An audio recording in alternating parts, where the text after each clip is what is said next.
Hello, unique null pointer.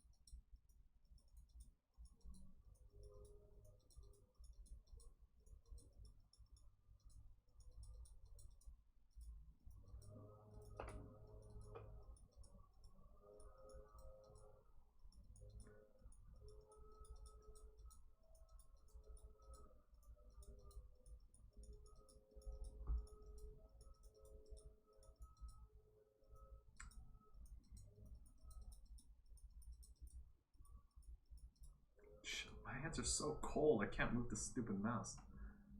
Oh! Thank you, Sobol, for reminding me to... Oh my god, I gotta unplug that thing. Oh, thank you, Sobol. Oh.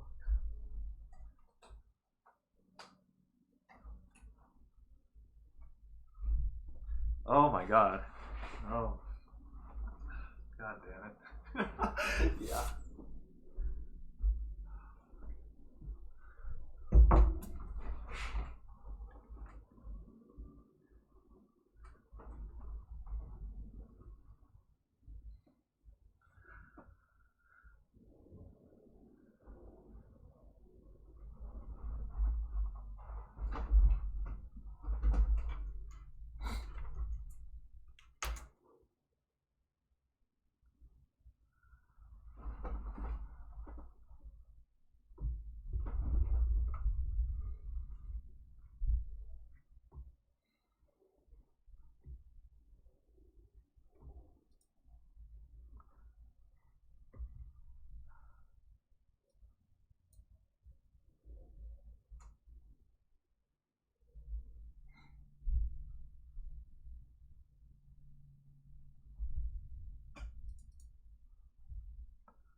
My hands are so cold, I have no precision right now. God damn it. Oh, I can't move.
What's up, potatoes?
Just a few more minutes before we start.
Okie dokie. I guess we're starting now. So this is session 5 of the Fullstack Dev workshop. I don't really have a real plan today. I guess what I wanted to do a little bit was way back in session 3 we made this API gateway, but when we tested it, the test invocation, it threw a 502 error saying something's wrong, but it actually is working. Malformed Lambda proxy response. What this means is that what the response that the underlying Lambda gave to API gateway does not match with what API gateway expects. So it doesn't know what to do, so it throws an error. So I guess that's the first thing that we should fix. Here.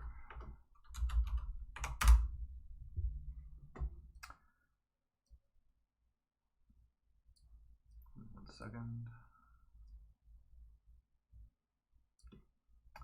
All right, and the way that I think that you do that is by creating schemas for your functions.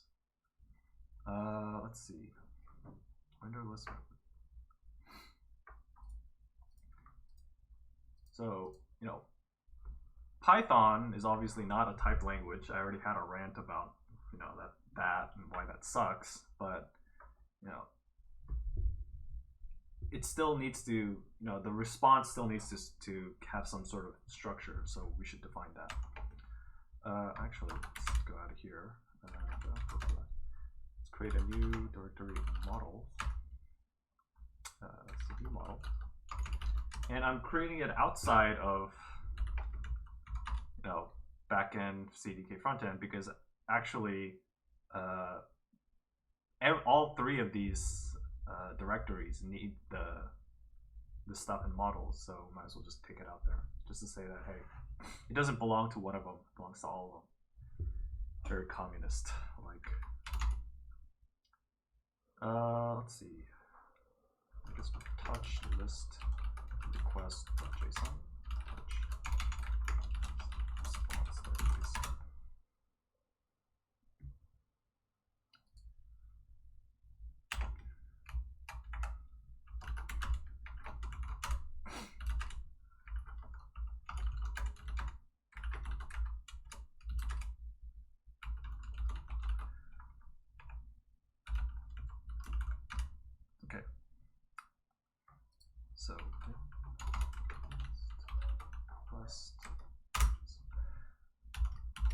So the way that you specify what a JSON is supposed to look like is something called JSONSchema.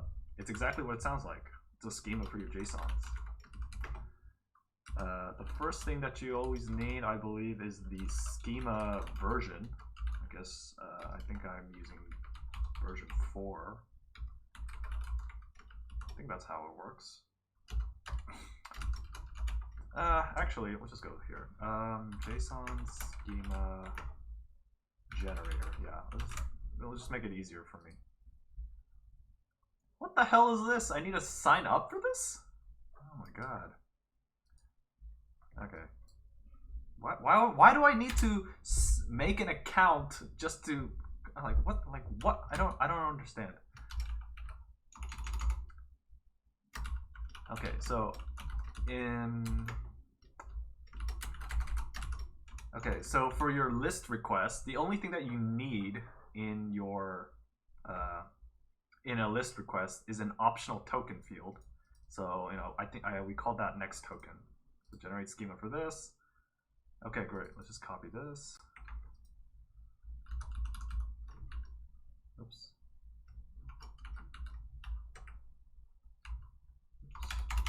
Stupid Windows terminal. Oh my god, I don't care, dude. Alright, well, Windows terminal is busted. So, okay.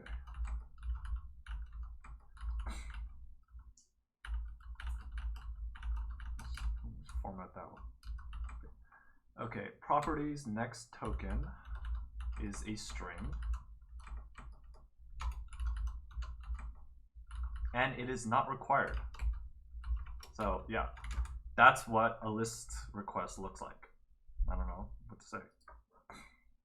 Great. And a list response. What is in a response? A list response also has a next token because it needs to tell you where you need to look at.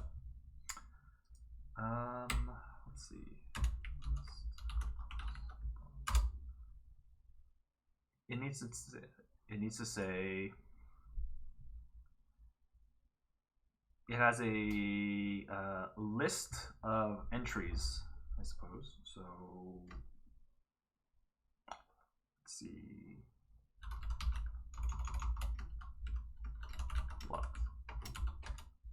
And in our hypothetical blog situation, it's a, we'll just call it blogs. And each entry inside your blog has, I suppose we'll have an ID. See, my entry ID, I don't know. It has a title. Okay, well, first of all, oh god, I always go to the wrong website.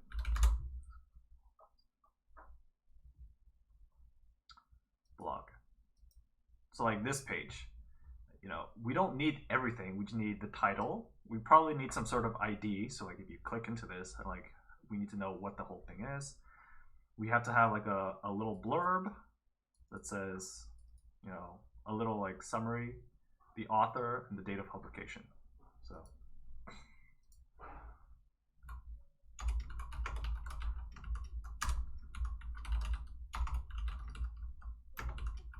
me,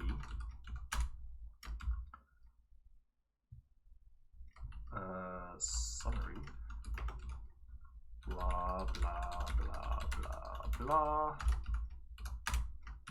and creation time. Creation time is usually not a string. It's usually a number. So it's like, let's see, we'll call it Unix time. I think it's usually, you usually set it in like Unix time. So the current Unix time is this number, and then with that you can convert that into a more human readable date format. So I don't know, we'll just call it, it's probably this. Okay. Okay. Generate schema. Great. So this is okay. Oh my god, I hate this.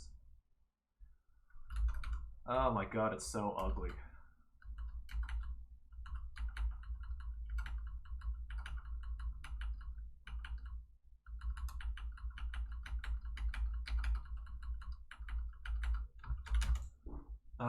Let's see, but it's not exactly what you want. Let's see. I want something else. Definitions.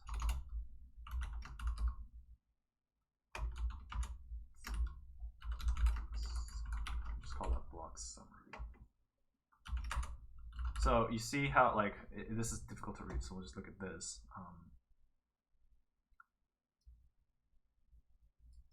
Basically, we are going to take this schema and we're going to be generating some type definitions for TypeScript also. And if you do it this way, TypeScript does not really like it.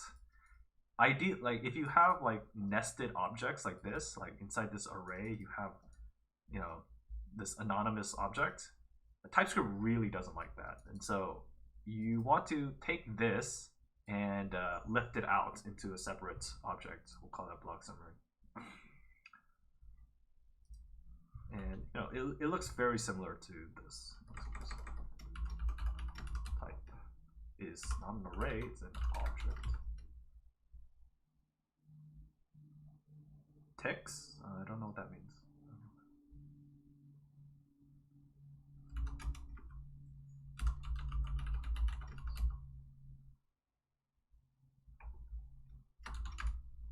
Okay, let's just take this.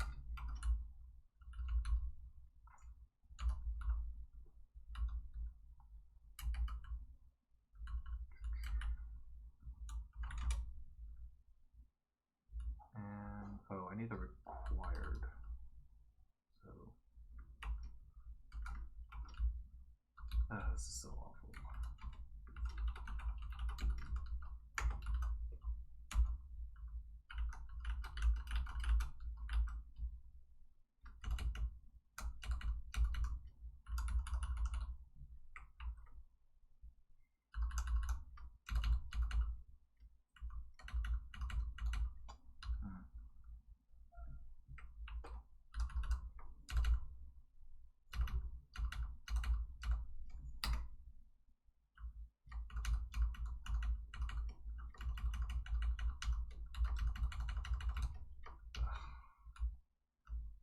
I don't know why this doesn't work in Vim and this version of Vim.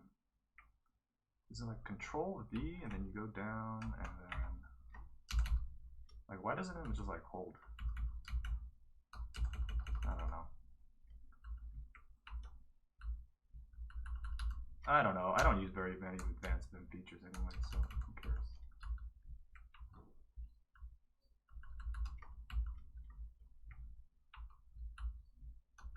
You don't like how often do you really need to do something like this?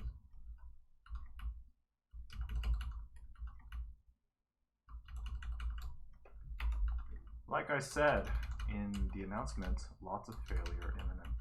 Doesn't matter too much.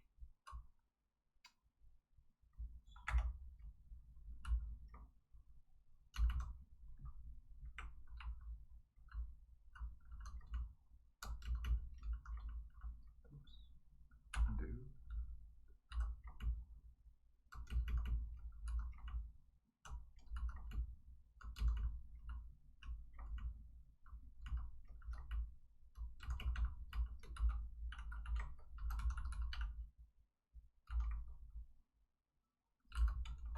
Looks fine. So now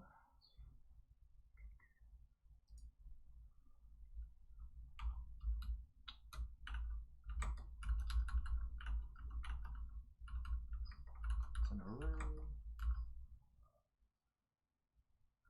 and items. I think this is a really weird way to do it, but you know, it is what it is. Definitions. Summary.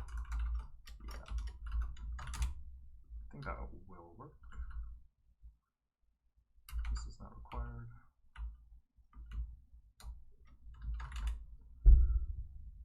What does that look like?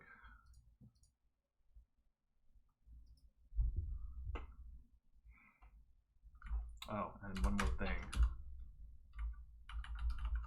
Null properties. False. Yeah. Because, you know, JSON and JavaScript is like, you know, you can do whatever you want with it. Like, you just have to say, like, there's nothing else that will ever be present inside this. And if you don't have that, you know, things can get weird. Ah, fuck it. Who cares now? It's good enough. No one's ever gonna look at that. No. Okay.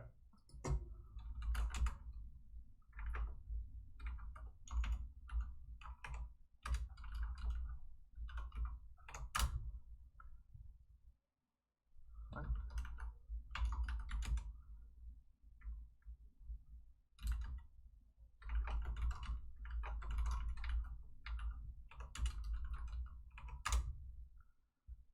Okie dokie.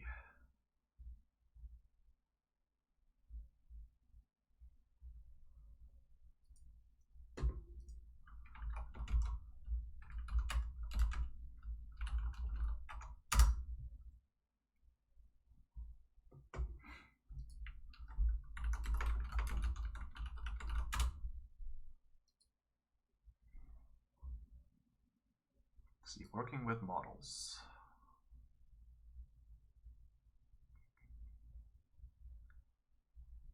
Yep. Let's see. Okay, do it like this.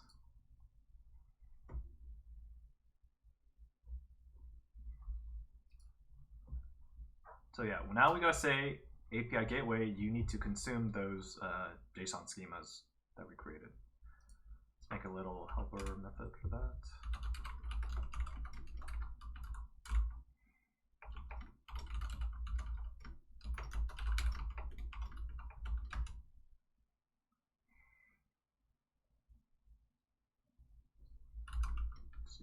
Const buffer equals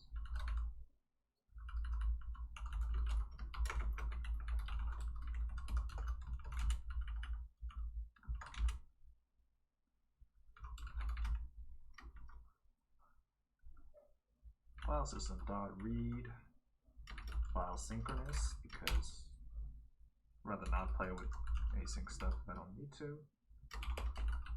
Their name. Let's see.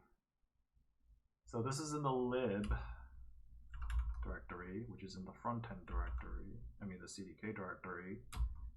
So then we go into the model directory,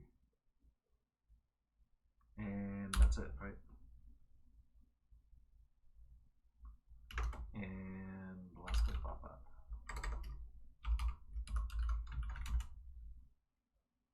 Okay, and JSON.parse buffer dot toString. Just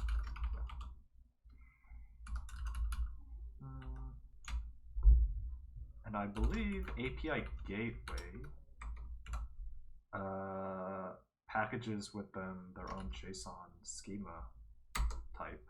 So just do it like that. As JSON.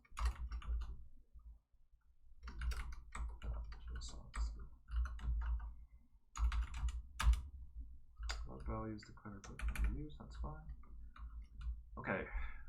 Now I've got to use this. We're going to use it. Const request this dot load schema is called list request dot JSON.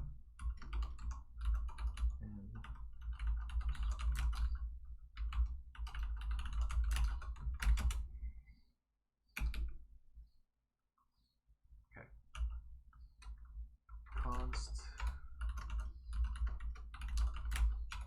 Start with the request. Let me just start with the request. This dot API dot add model. API dot add model. This request. You don't have to call it a model. We know what it is. Let's see. Content type is a JSON. So, like they say here, it's a JSON.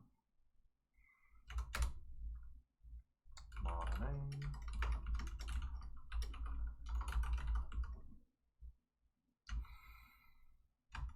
And the schema equals. I guess we just got this.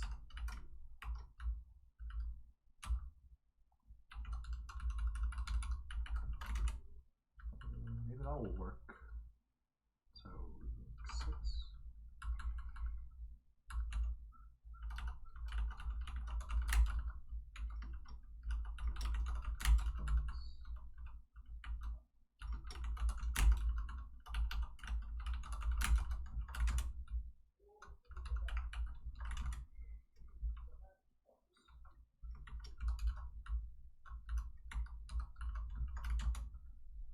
Okie dokie. This basically just tells, this creates basically a schema for your API saying there will be an object that looks like this and it looks like that. I don't know what to say. And now you got in your method call, you have to say to actually use it.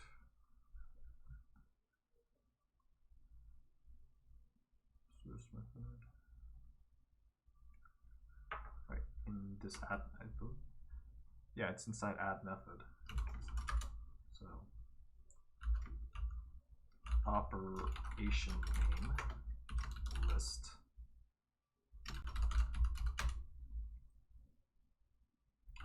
request models. It's kind of weird how they don't have it here, but there is a request models field. We'll call it the request model.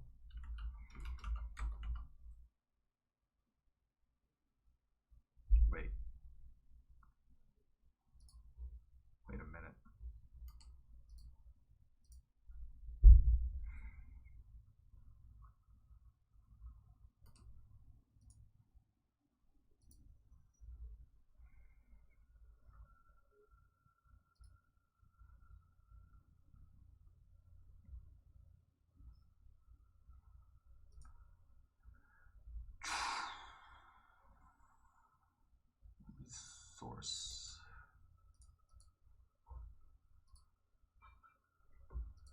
Man, imagine if I didn't have any idea what to do and I was looking at this for the first time. I would be so lost. Which is, I'm so glad I had somebody to actually like tell me what the hell I'm doing, or at least do this for me. Okay, so this is not a thing, this is actually an object.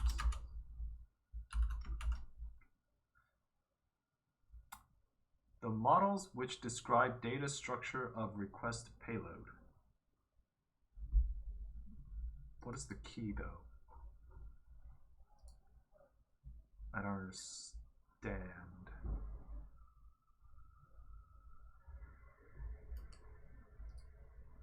Huh. Oh boy, here we go.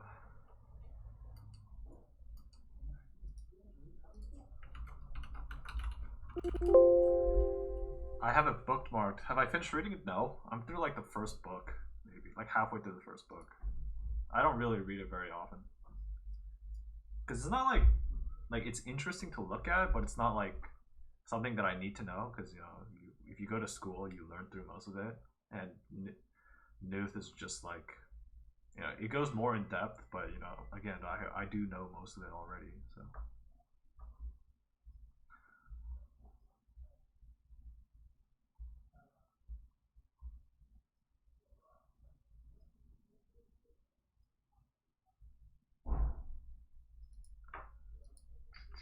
Add method.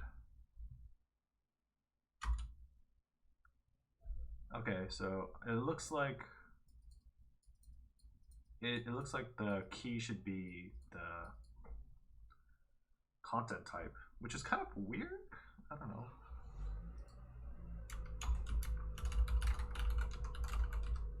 What if that's request model?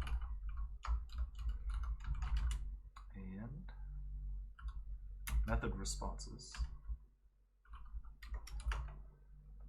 It's responses plural, so it's an array of something.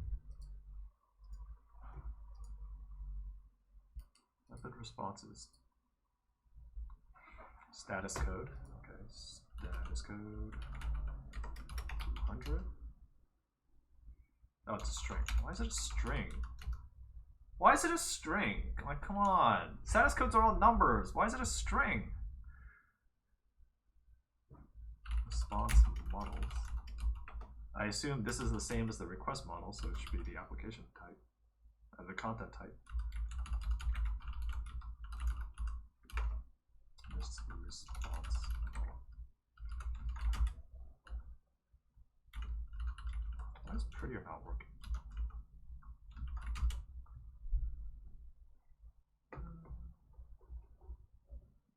All right.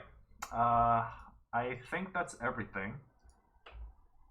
Let's see if this works. Let's see if it works.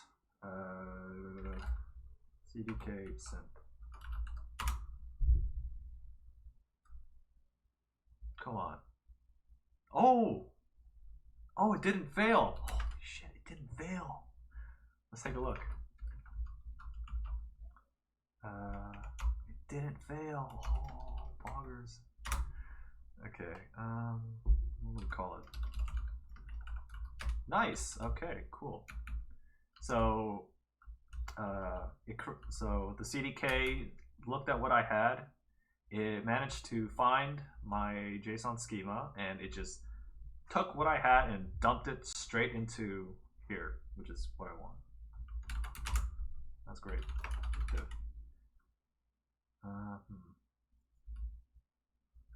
Yep, that's cool. So let's see if this works. Let's get status. Just get add everything. Get div staged. What did I change inside package lock? Oh, I removed the. Oh my god, yeah. If you guys watched the last, I think it was the last session where I make this mistake. Ugh, that was bad. That was bad. Yep. Okay. Add models. Model interfaces for list API call.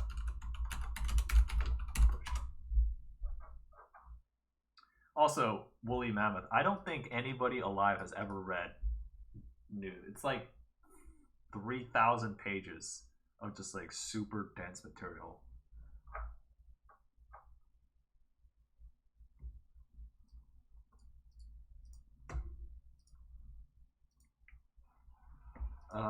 Let's see. Oops.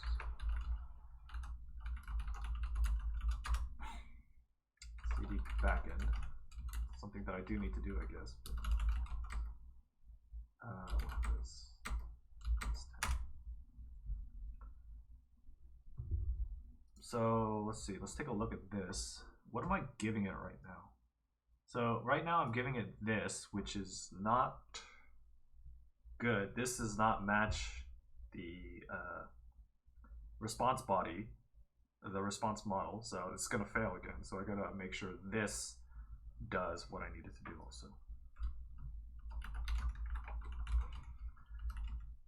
Let's see.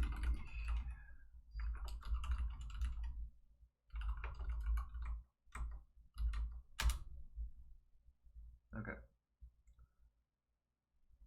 So, Photo3 DynamoDB scan.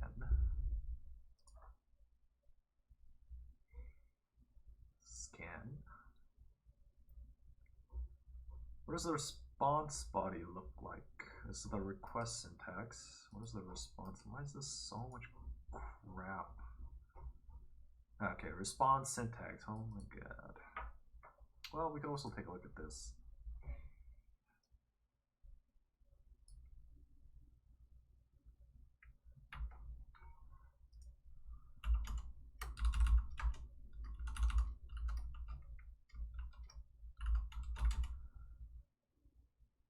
All right.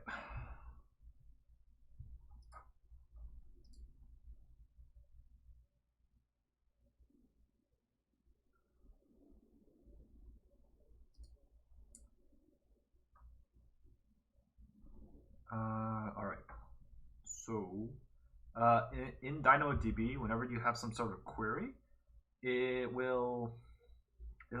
So it has, the name of the column, which is in this ID and creation time, or the names of my columns, and that will return a dictionary. And it'll have at least one of these things. So these are types basically, because DynamoDB doesn't know like what it is, like what you're putting in. But it'll tell you what the type is based on the key. So S is string, N is number, M is map, L is list, things like that. So in this case, S is a string, so we consider this a string. N is a number, so even though this is technically a stringified, we can cast it to a number and it'll be fine.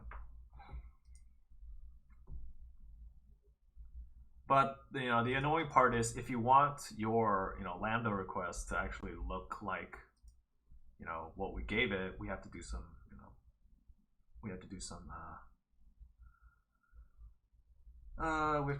parsing. It's not hard. So return ret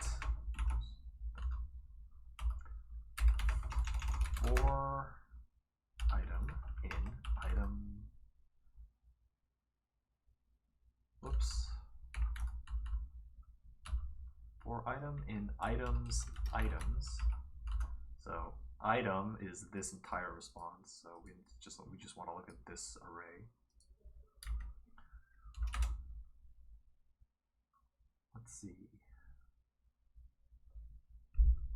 ret.append.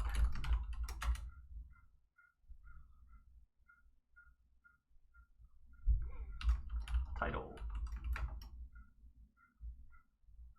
Item title. And title is a string, so it's a string.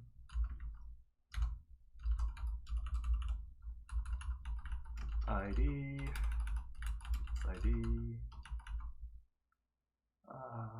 Creation time.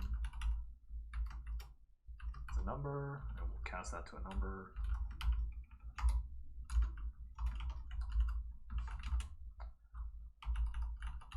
Summary is a string.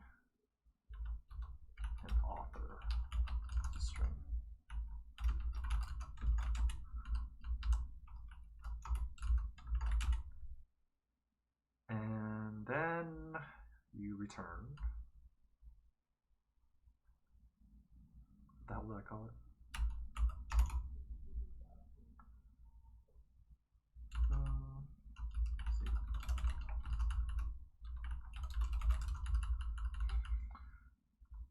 Let's see. Return. We want to return another dictionary with blocks is blocks and next token. What is the next token?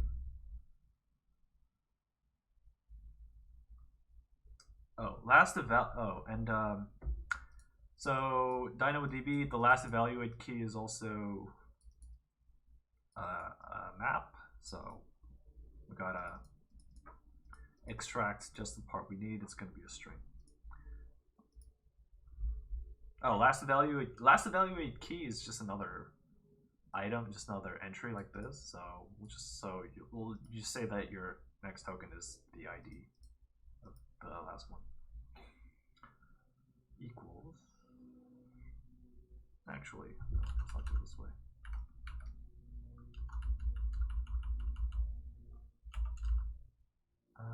Exclusive start key. If last eval key in items that. Why the fuck does it keep auto indenting? Stop it!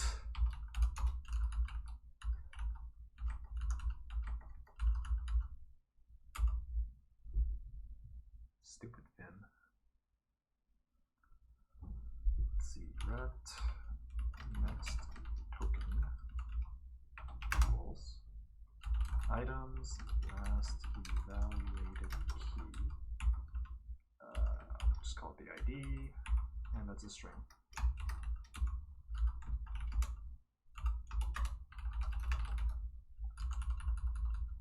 Is that everything I need?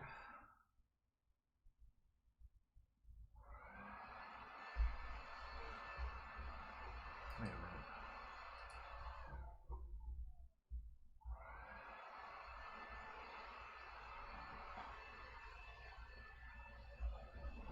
So, does exclusive start key need to be a dictionary also?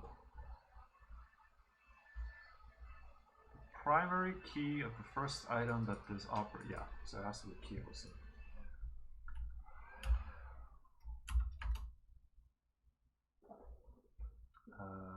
Let's see. S, what the heck does it look like? ID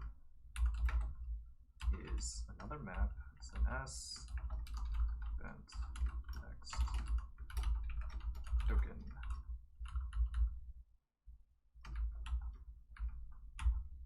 Shit.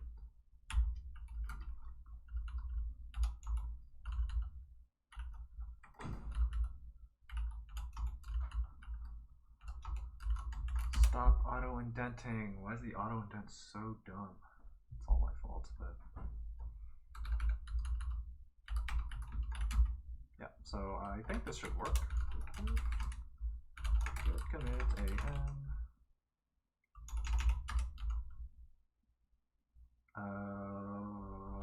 update list handler to match model. Yeah. And because it's Python, you can't actually, you know, say, hey Python, this is what I'm returning. So it's really stupid. Does this fail yet? Oh my god, it failed. God damn it, why did this fail? Of course this failed. Of course it failed, guys. Like, it's not gonna work. It's not gonna actually work. Invalid model specified. Invalid model schema. Unsupported definition. Oh god.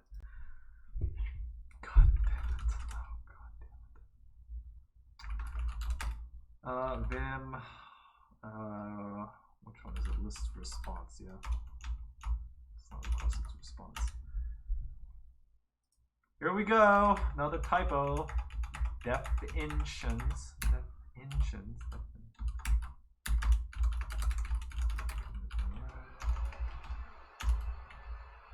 I'm stupid. It's a typo.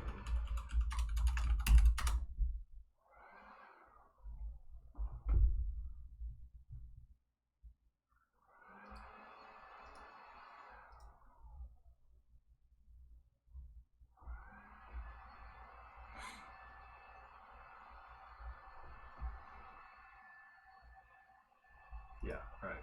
So hopefully that works this time.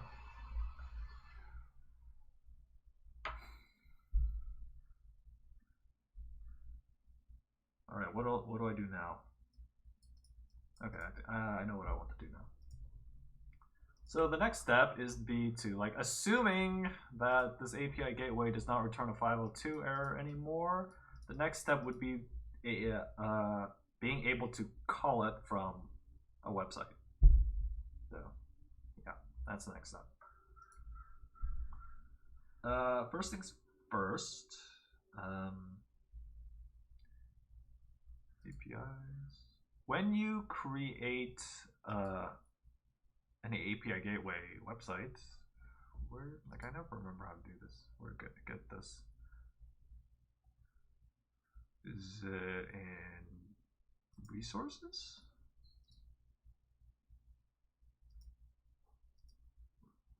I never know. I never know which button to click, so I could just see like all the settings in like dashboard. Okay, fine. I guess this works. When you create an API gateway, it'll create for you this execute-API domain name, basically. And this is a randomly generated set of characters that, you know, this is fine. You can keep it like this, but, you know, people, like, if you share this domain name to other people, they're gonna be like, what the fuck is this? Why are you calling Amazon? So what you can do is create a custom domain name that will point to this endpoint. Let's do that, shall we? I guess we'll do that so I guess that's step one.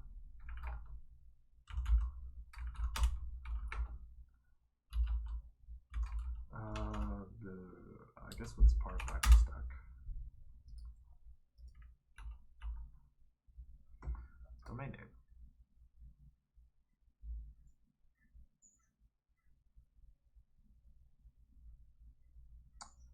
The reference to an AWS managed certificate for use by the Edge optimized endpoint for the domain name. All right, well.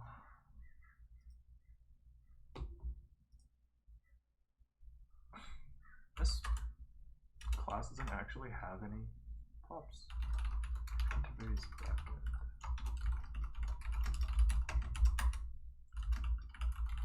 Domain name string.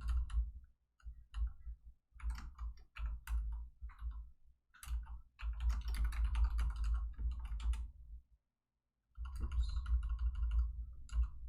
Extends as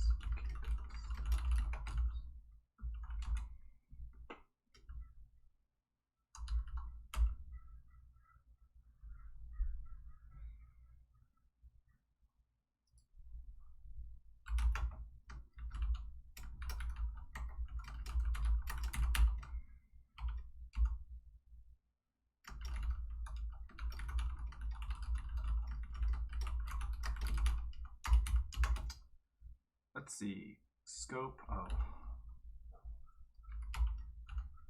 scope is always this. Let's see, what do we need? I need a certificate. Remember in the last session we created a certificate for the actual, for this. We created an actual certificate for this website, so you know my connection to this website is secure. We gotta do the same thing. We could probably piggyback off of this one. It's up to you, but like certificates are free. You can just create another one at any time. So who cares? Just create a new one.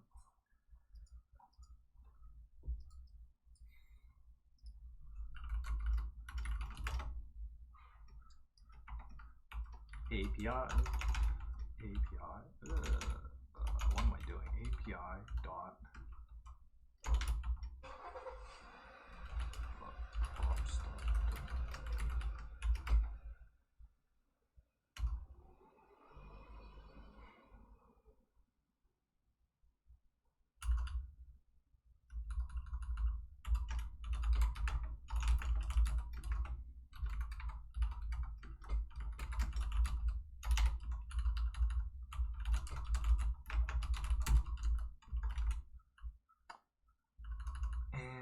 certificate.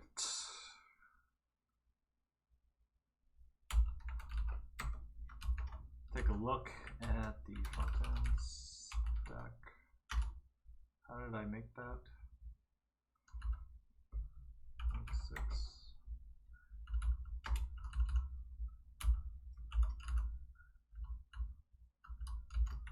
Certificate.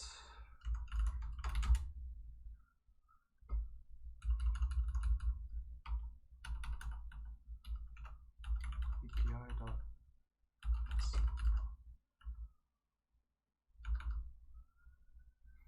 Import star as ACM from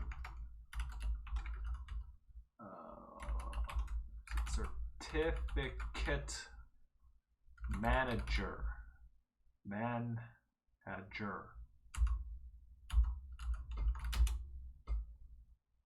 Did I spell that right? Jesus, I messed this up last time too. I don't know. Let's just yank it. Make sure.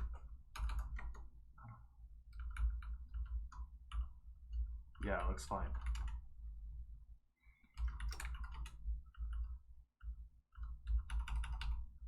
Subject alternative names, none. I don't need any sans.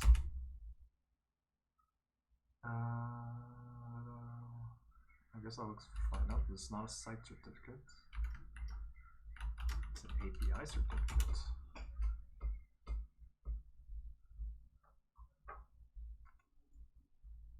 see if that works.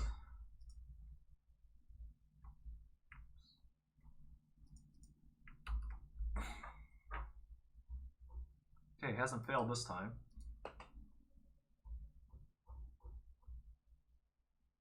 Looks like it's going okay. Update complete. Update complete. Cleanup in progress. Yay. We are succeeded. Monitoring phase post build. We are succeeded. Yay. Let's go back and test this out. Post test.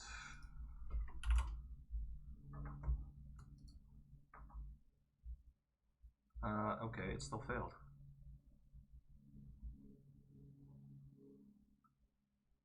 Key error. Oh yeah, one more. Oh yeah. Oh yeah.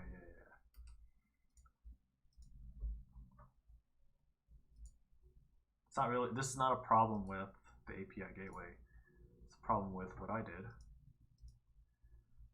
Yeah. So this table only has these things, so we'll just add some things. I hate this UI so much, man. Like, I straight up told the guys, like, this UI is so unintuitive. They're not gonna fix it. Ugh. Title. My title, yo. Oops, okay, I guess I don't need quotes.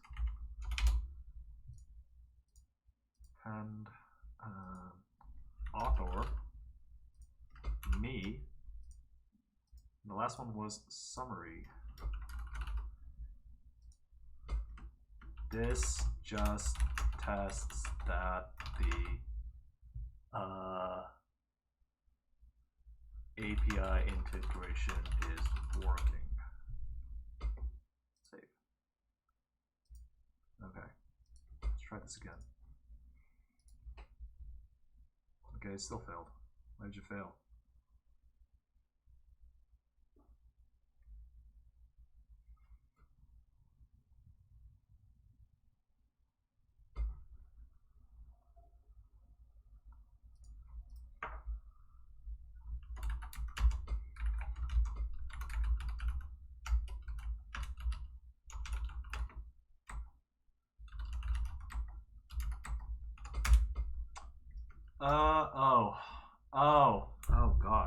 Oh gosh. Oops, I forgot to update these. Oh, that's fine. See, like anybody who goes on the HealthyGamer Discord and he says like, you know, I feel so bad because I mess up and like I feel so terrible when things don't go my way. Like everybody does this, man. Like it's fine. Shit happens. It's like you make a mistake and then you fix it. Okay. So let's see.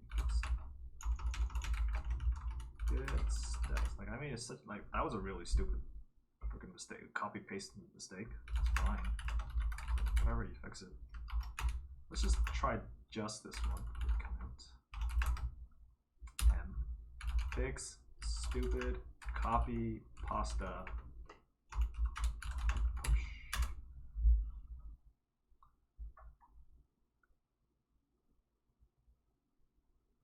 Alright, and the second one, git div.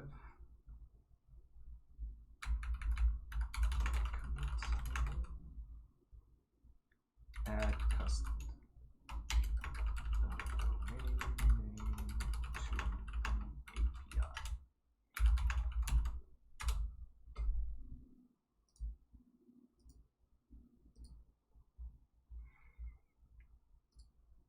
Sable.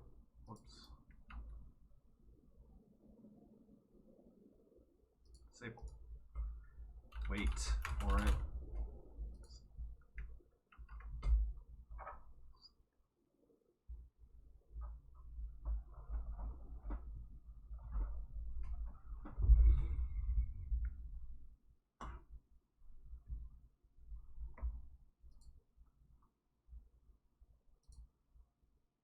Alrighty. Okay, so what's next?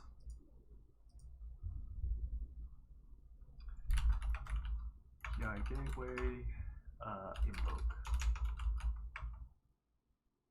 from.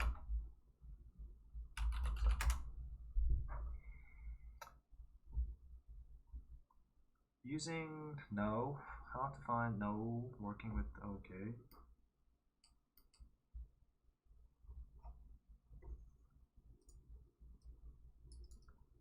Enable you to create RESTful APIs with lower latency, blah blah blah. Publishing HTTP, blah blah blah. Working with stages, setting up custom domain names. We just did that.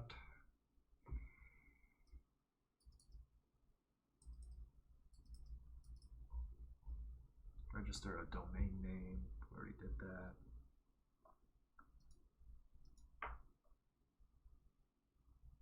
Wait a minute. Wait a minute.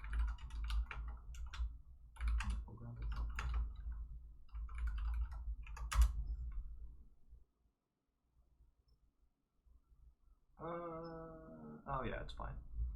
It's fine.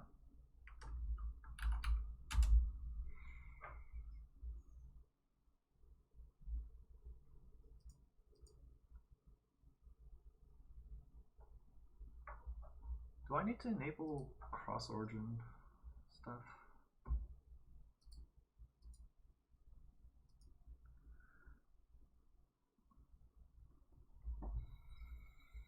Let's see. Develop. Oh, maybe I do. Enable cores on the API using the console. Cross-origin resource sharing is a browser security feature that restricts cross-origin HTTP requests that are initiated from scripts running in the browser. Yep.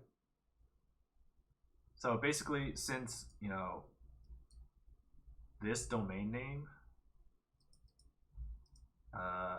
does not, oh shit. Oh shit. Here we go, another mistake that I made. I'm surprised that it builds. Oh, it probably doesn't build. Backend stack. Yep. Doesn't build.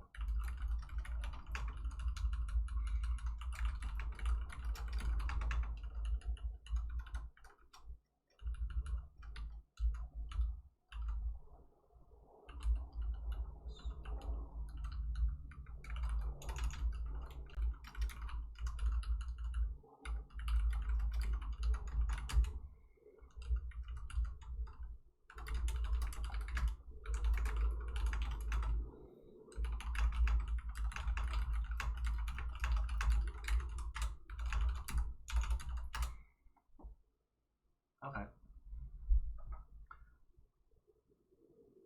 You know, actually, in this case, I don't think we actually need cores because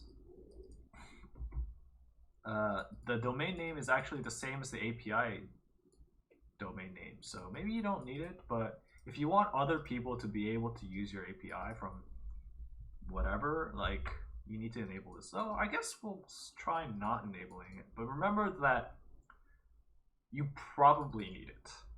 We'll see if we do need it. And if we don't need it, well, then a different port, a different protocol.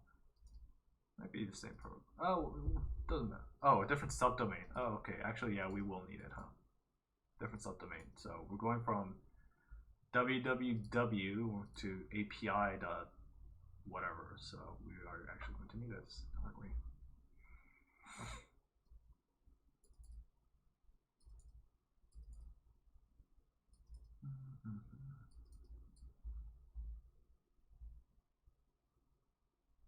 Set up required headers by using the API gateway method response and integration. Oh, maybe I already did it then.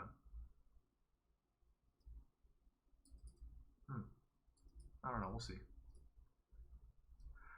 Web browsers to be set up in each API method that accepts CORS requests. In addition, some browsers first make up blah blah blah.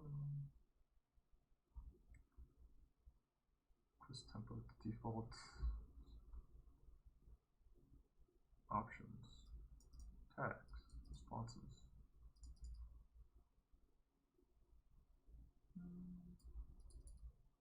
We'll see if I need it. We'll see if I need it. Maybe I won't. Okay, cool. This deployed. Try it again. Why do you keep failing? Malformed Lambda proxy response.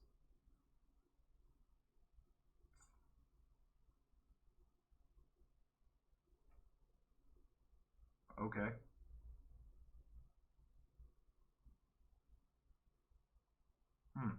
It's still failing. That's disappointing.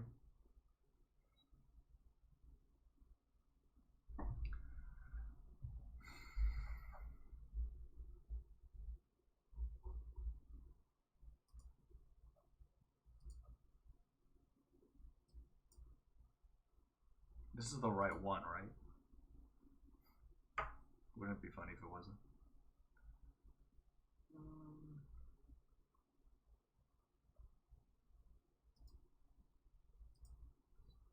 Yeah, it has the model.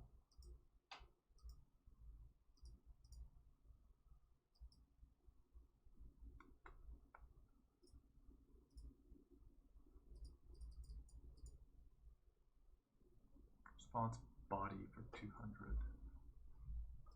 That's odd.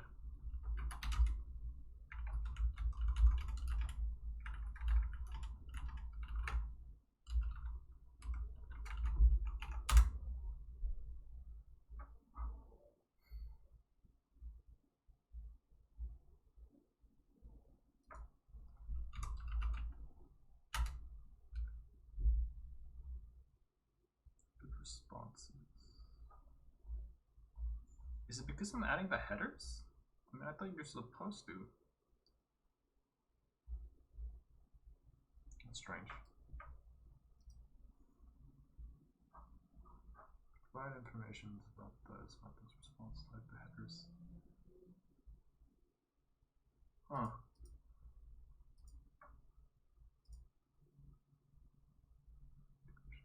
It's a proxy, it just feeds in whatever.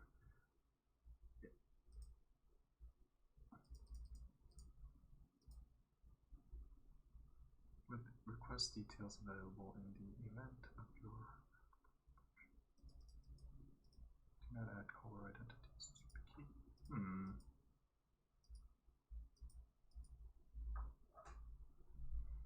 Proxy integrations cannot be configured to transform responses. That's what I thought.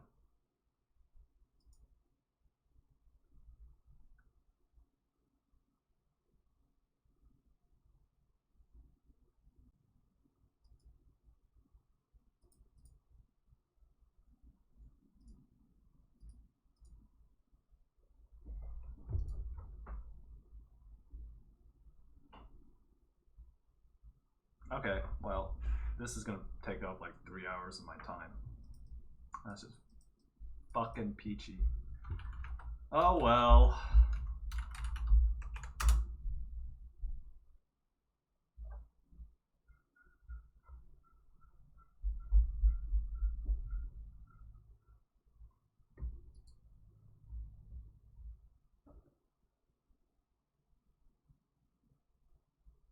Oh, is it because I actually did set the proxy.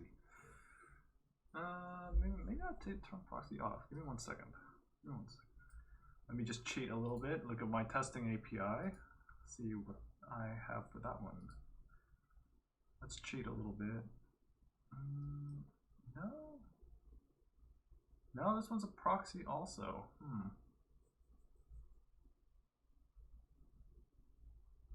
That's weird.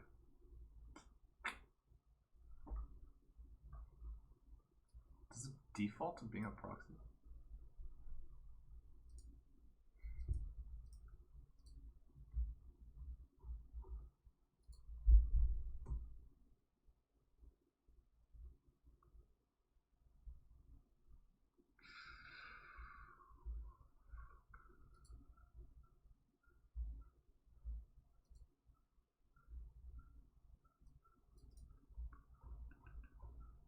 Default true. Okay, so it's fine. Doesn't matter.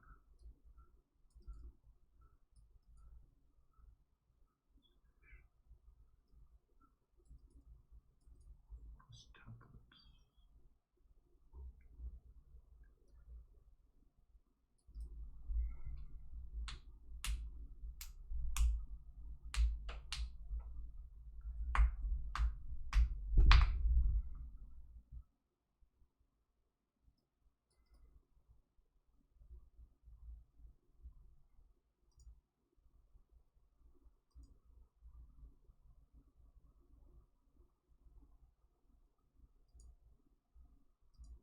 Okay, give me 1 second. Let's take a look. This.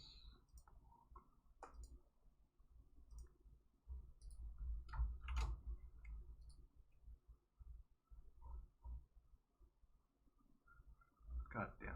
Okay. I'm gonna cry. I'm gonna cry.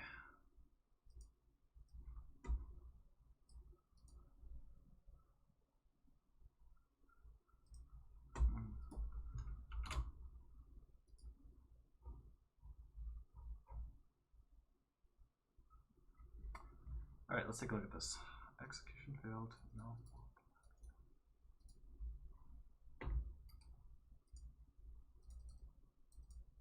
When I receive, how do I solve this? The response must be JSON in this format. Okay.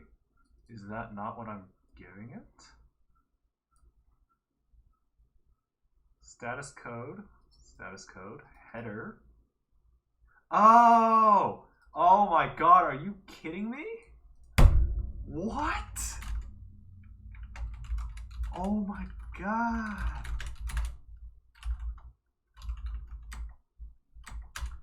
Oh my god, it has to be, oh my god. Fucking god, are you fucking serious right now, dude? Head.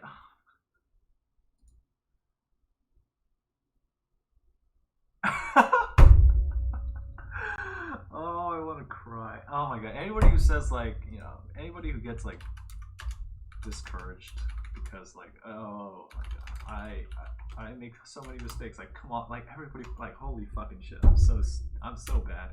I'm so stupid. Get log. Show. Get push. Alrighty. I'm so dumb. Let's nail this transition. Feels bad, man. It feels, yeah, you know, it just hurts sometimes. Like, oh my god, sometimes you do something and you're just like, why is it not working? Why is it not working? And then you see the thing and it's a fucking typo, and you're just like, I'm just gonna go living in the woods for the rest of my life, and I will never live down my shame. But then, you know, you wake up, you go back to work the next day, it's like, whatever. It's fine. Nobody remembers these things except you. Alright.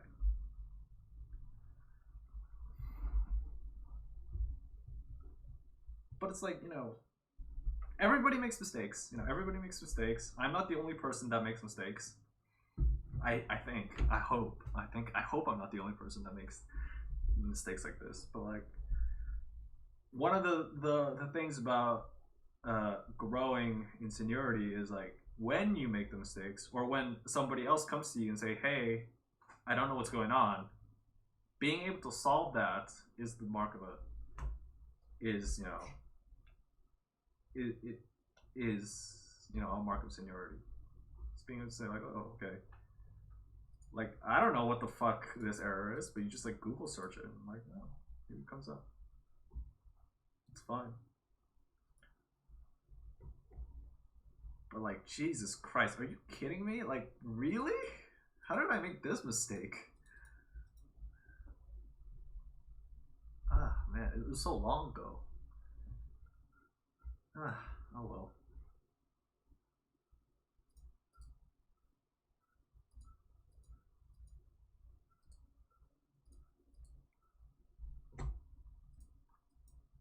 Enable cores. Well, since I'm already adding the headers, maybe that's all I need to do. Let's see, access control, allow origin, star, access control, allow credentials. Okay, I guess I need to add these two headers as well. So that's fine.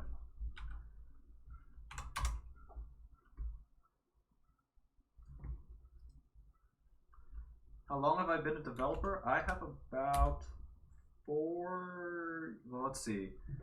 After I graduated school, I have about 4 years of professional experience now. So not a lot. I'm not a senior engineer, but I'm not a junior anymore either.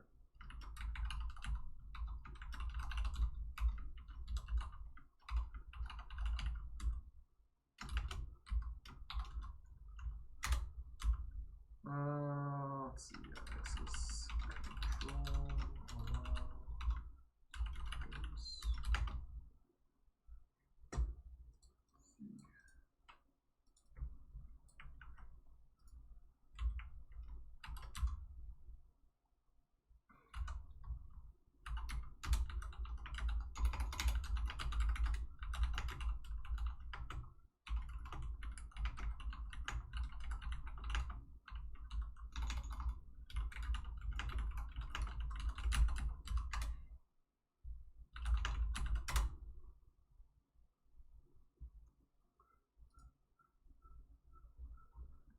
this is going to block until the certificate gets approved, like in session 4. So let's see.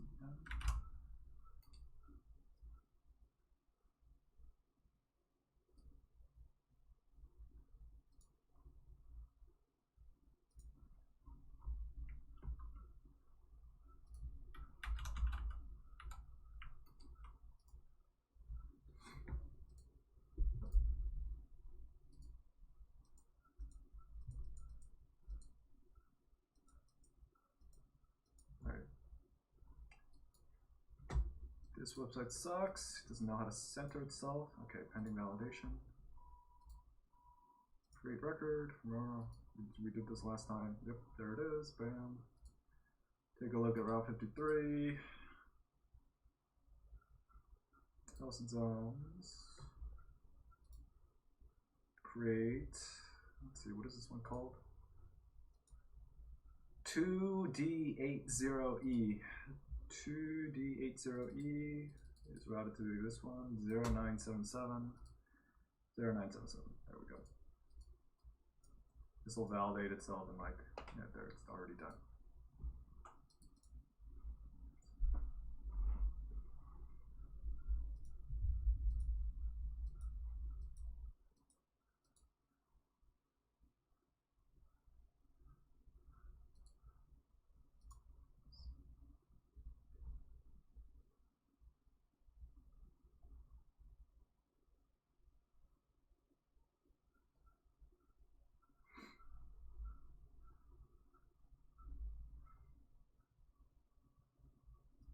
Yeah, at least that was resolved pretty quickly. Like, imagine if it took me like 3 hours to notice that typo. Holy shit, that would be embarrassing.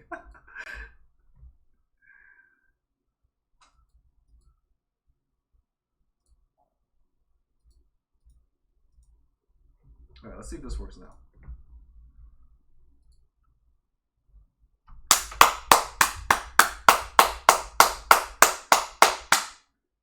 There it is. Status 200. Motherfucking typo. There it is. It's working.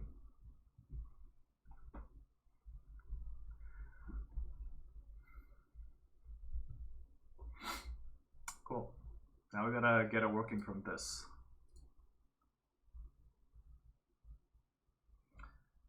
Yep, it's a light.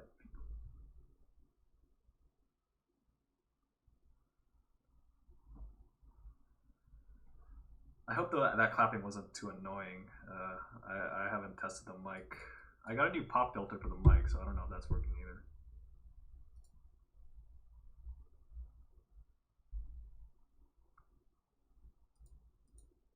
Cool. So let's do that. Okay. Invoke API gateway from React.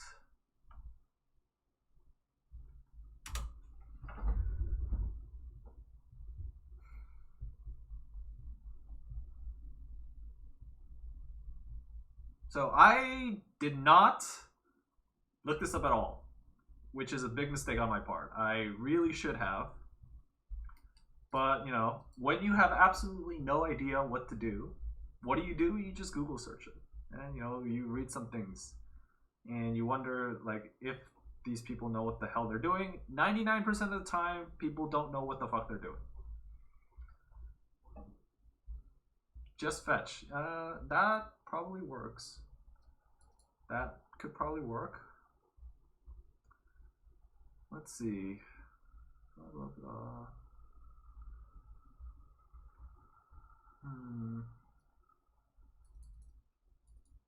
Let's see. So I'm not adding authorization in this authenticate. Like, you really gotta say auth z or auth n. Like, this could be whatever. Like, what the fuck is this guy doing? I have no idea. What the hell is all this? I just want to see, like, okay, fetch.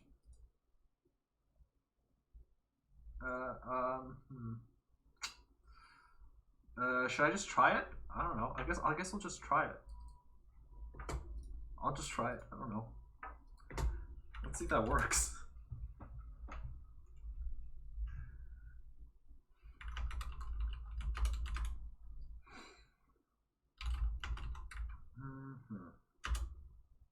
Oops.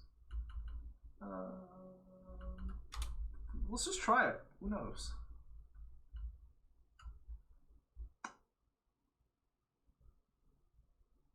Not in here.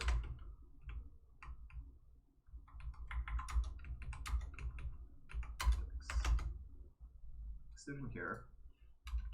Oops. Async.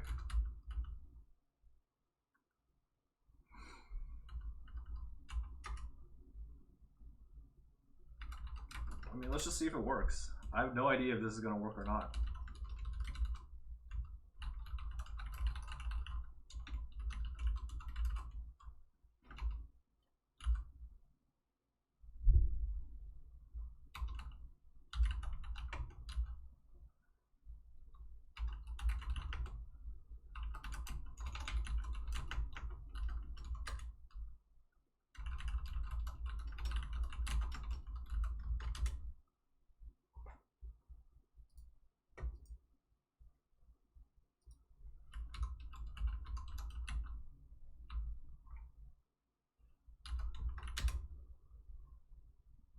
Try catch? Who cares? Oh, actually, no, I think in this case, it's probably going to fail. So yeah, I think in this case, we probably do need a try catch because it will fail, right? And then we'll just swallow the exception. Catch.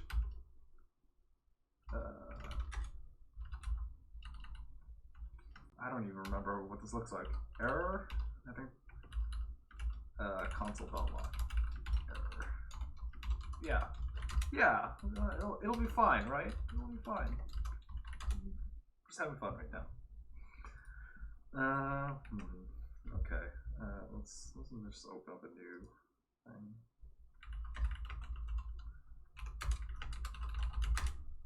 npms.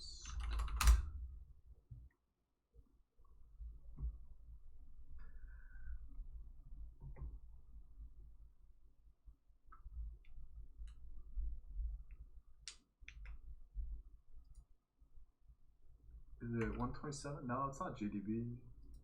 It's localhost 3000. Inspect. Console. Okay. Type error failed to fetch. Alright. Alright. JavaScript fetch. What do I do here?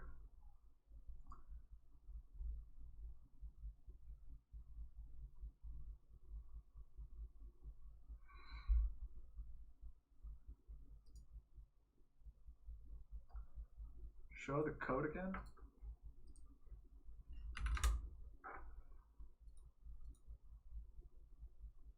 I mean, it's just fetch, right? Why is it a type error, yo? Console.log response.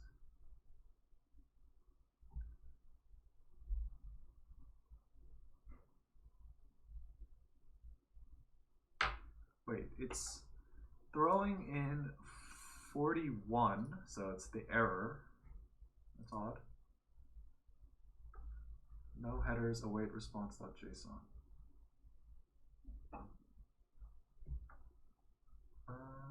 It's not going to be like console.log response .json. Is it like that? Let's see. Error name not resolved. Okay. Oh, you were right.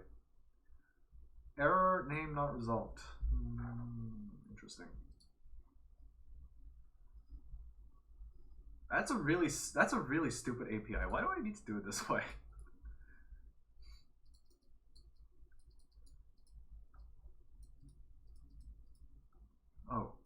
Oh, I don't even do it that way. Wait, no, that's actually right. Wait a minute. This returns a promise also? What?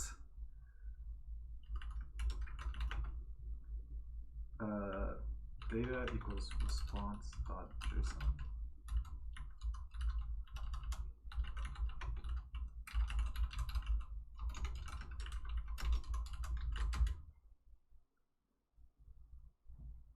Yeah, you're like, I'm clearly not,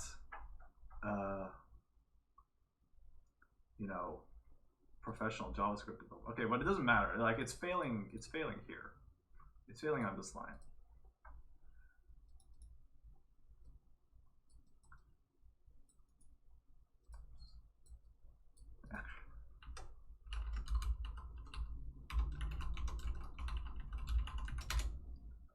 DNS issue?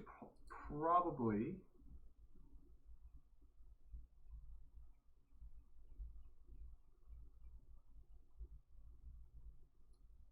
Yeah, I cannot find the IP address which matches the website domain name. So maybe my custom domain name is not working? Possibly.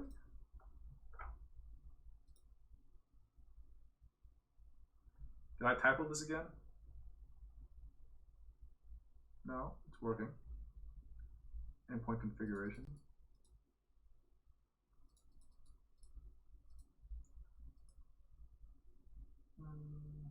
Regional. API gateway domain name. What does that mean?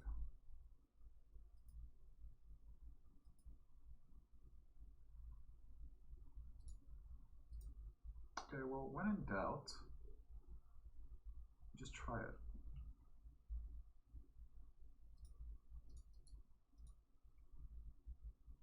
Oh, wait a minute.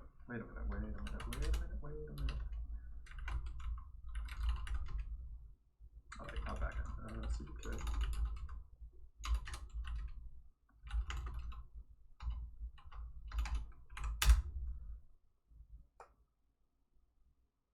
I gotta actually hook. Oh my god. Oh, I have to actually like hook it up, don't I? Yeah, I have a domain name, but it's not, you know, pointing anywhere, so no fucking wonder. Okay. It's kind of a stupid API, Amazon. Like, why do I need to do that? Alright, well, that's fine.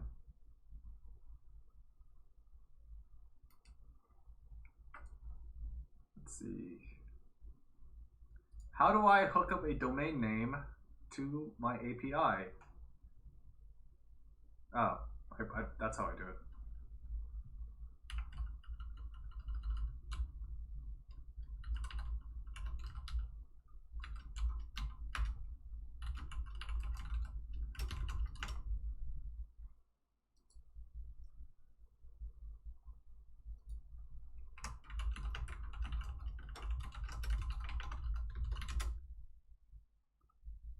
Wait a minute. What? Wait, what's the point of doing this then? The fuck? Why do I even have this?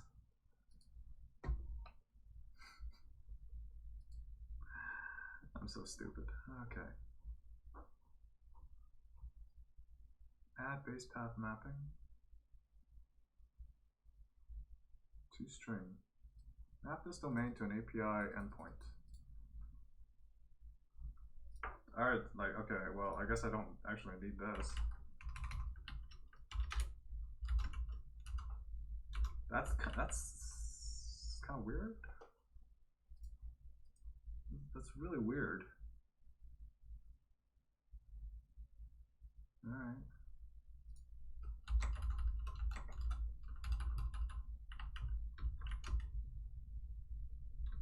Okay, we'll try it again.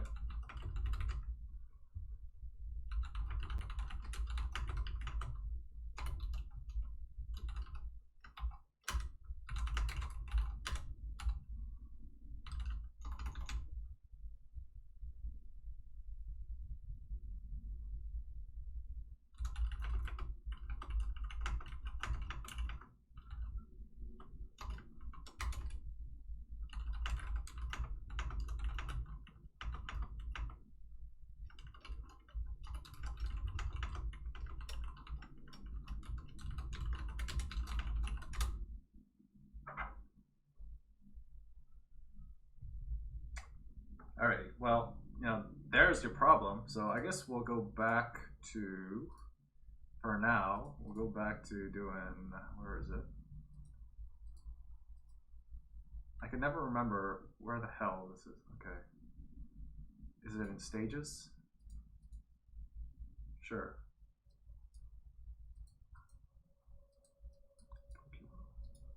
The website froze. Oh my god, Chrome is frozen. What the fuck?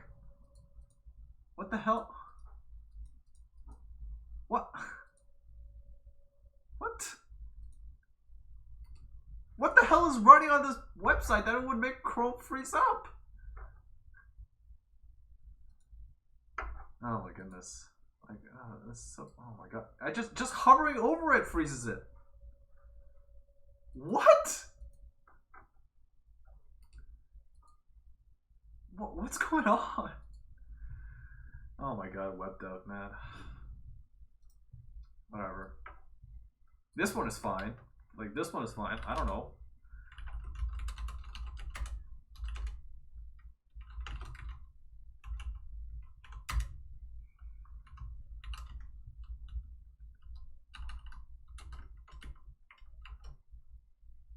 Eh? What? What the hell? Oh my god. What the hell? What? Oh my god. So I hate technology, man. Technology doesn't work. What the fuck is happening right now?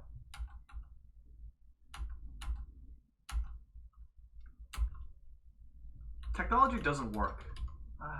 Like, what? I'm just trying to copy paste. This shit has been around for longer than I've been alive. Why doesn't it work?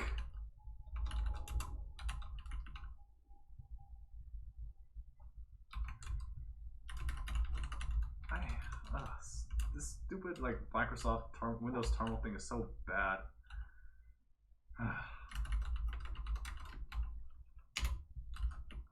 Prod logs.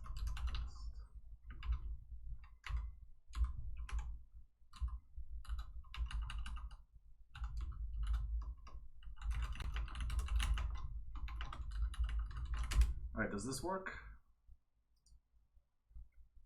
Probably not, but whatever. I mean, hopefully I teach you the magic incantations to make AWS work, because I'm struggling with it too. Hey, all right. Access to fetch from origin has been blocked by course policy. No access allowed. Origin header is present on the requested resource. Okay, that's fine. At least this exists. But apparently I did my configuration wrong, so see if that works.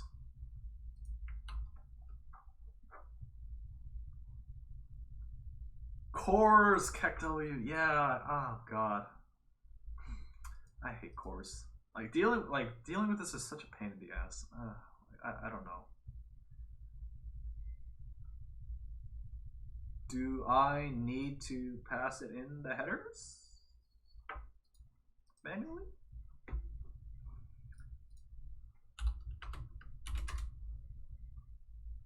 Let's see, method post.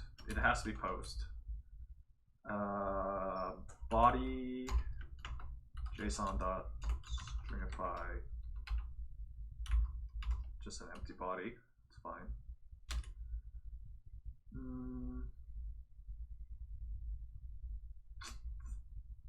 Mode course. I don't actually know if I need that, but let's see. Headers.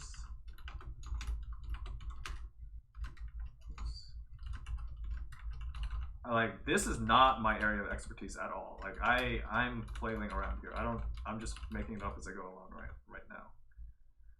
Let's see, content type. Do I need the credentials? Same origin. I mean, I kind of know what I'm doing, but like, do I really know what I'm doing? I don't know. Let's see if that works.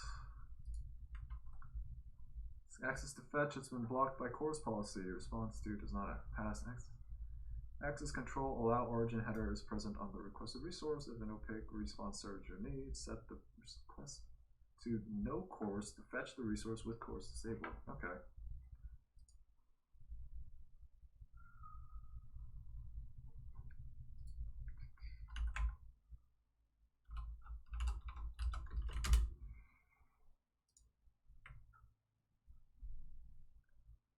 Aborted 403. Okay, I actually do need credentials.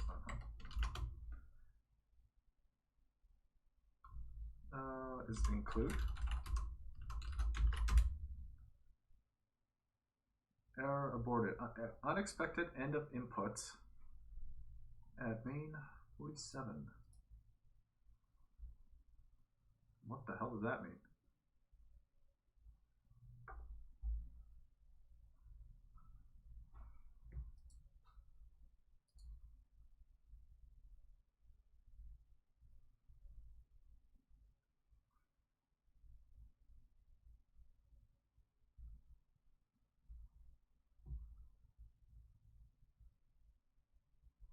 This should not work. Need course to set the response. Yeah, like, so you can't do no course. Except language. That's what I thought.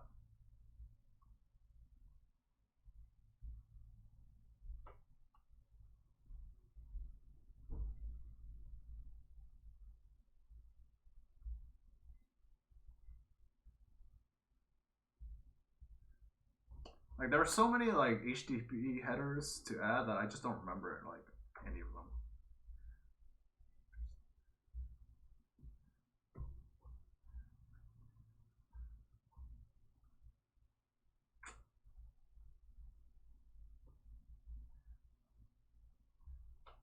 Do I need to add the access control origin header also?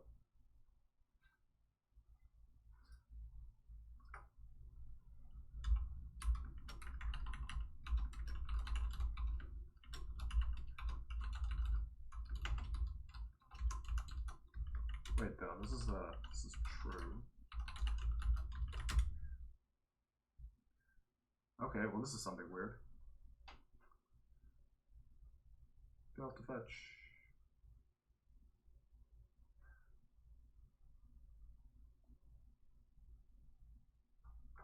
Okay, clearly this does not work.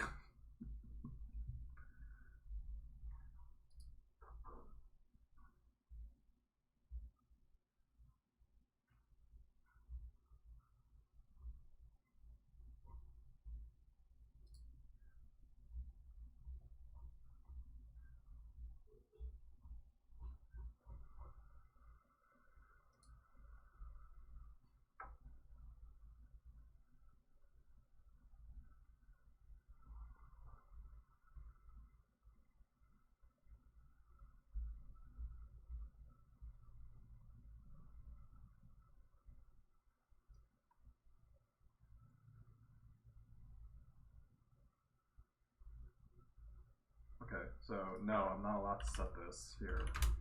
So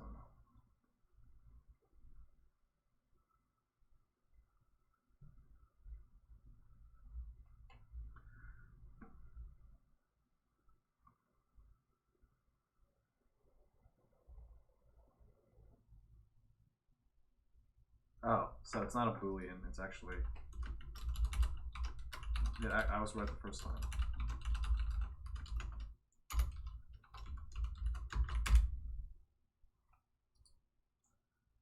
Let's see, has been blocked, response, Q does not headers, present under requested resource, if in page response, says your needs. Oh dear, why did this fail? Just fuck my shit up, man.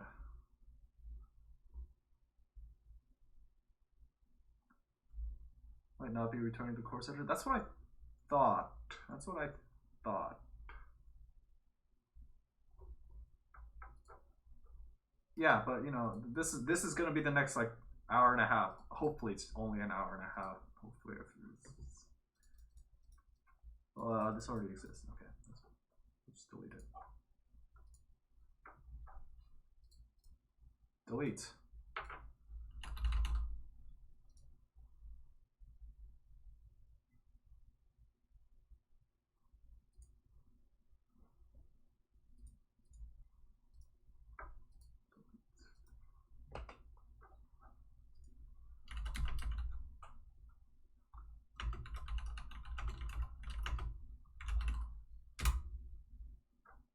Logging on the backend. This isn't even hitting the backend right now. I'm pretty sure. So we can take a look, but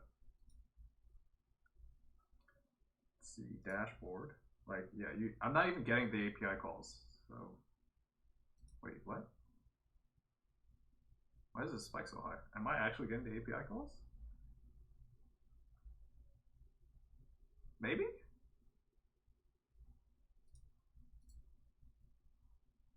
This is gonna go up? Oh, maybe I am getting the API calls. Interesting.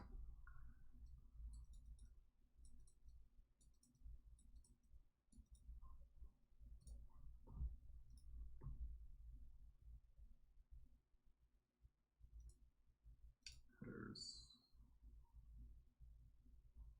Response. We don't load response data.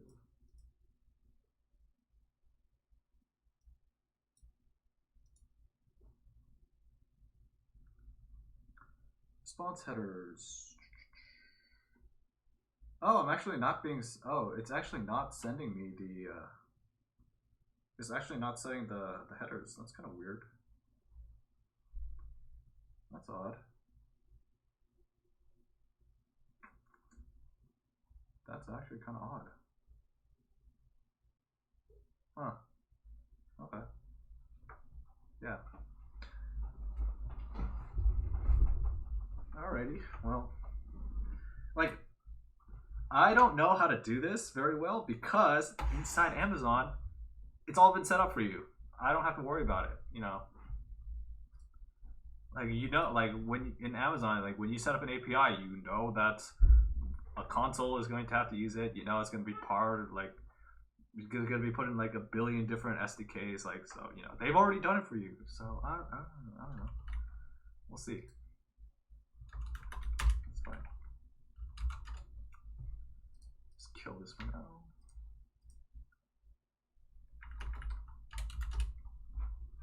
It's fine. It's a learning process. And it helps to show that, you know, people don't know what the fuck they're doing, right?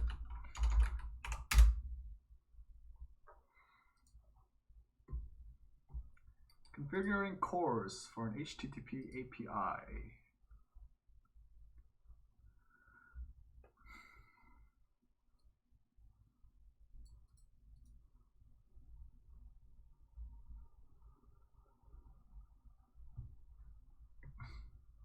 Cores configuration. Oh, okay. There's a thing called a cores configuration.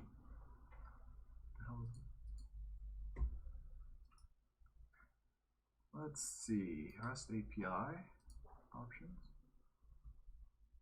Default cores pre-flight options. Have fun, boy, man. You think this is fun? You think this is fun? You think I would want to be like embarrassing myself in front of, I don't know how many people there are. I haven't checked. It's probably like less than 20, but still.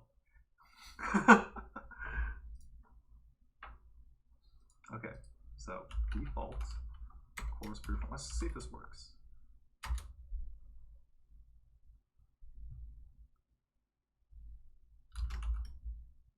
Allow origins.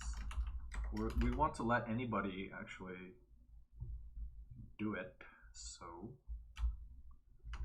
API gateway dot cores dot all origins.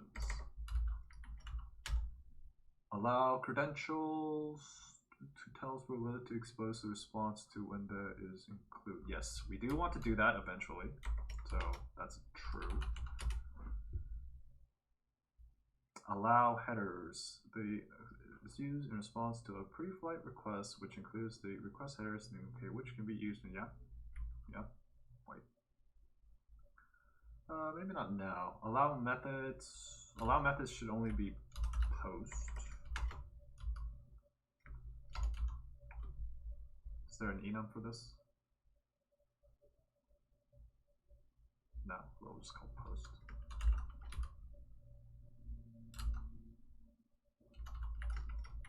Is there an enum for this? No.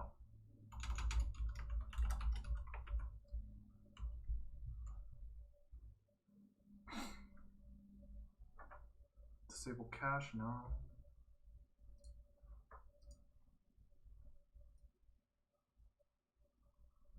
Okay. Let's see if that works.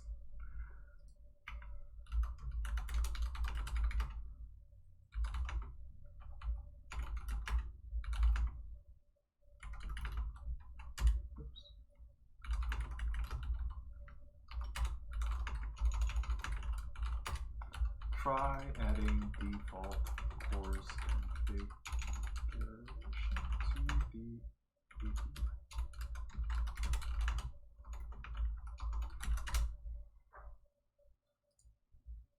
Oh my god, it failed again. Why'd you fail again?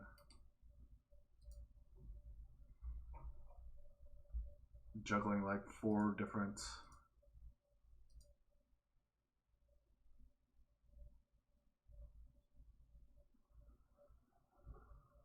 I'm sorry?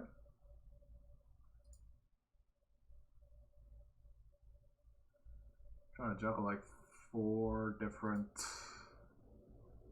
errors at the same time. It's just a lot of fun, isn't it? Stack.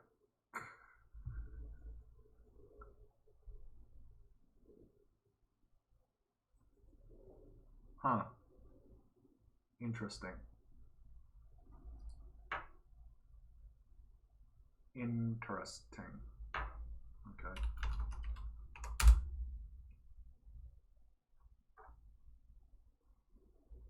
So that's really dumb. All right. Well, we'll get rid of this for now.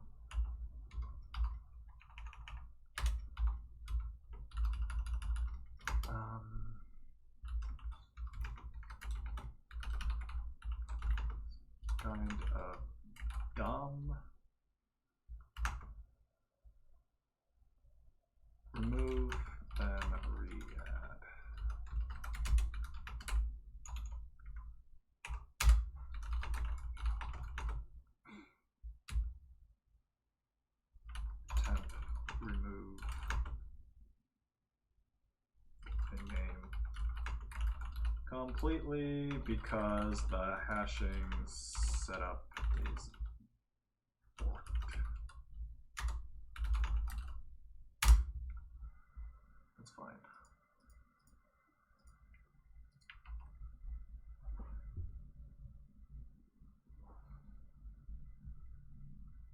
This is gonna fail again, it's fine. Save this transition. Stop.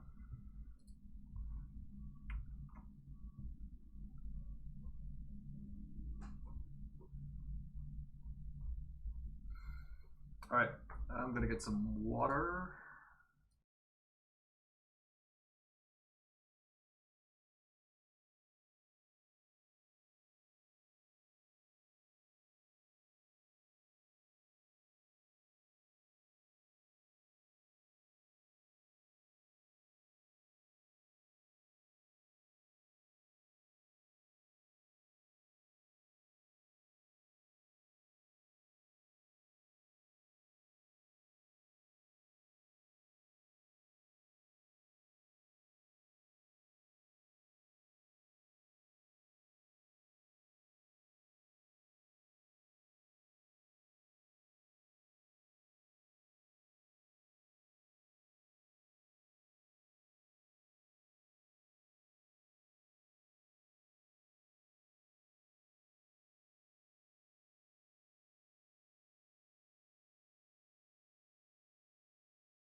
Okay, I noticed this failed. Why the fuck did this fail?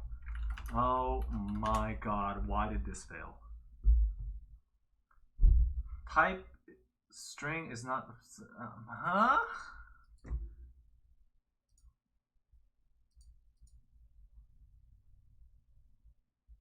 What the fuck are you talking about?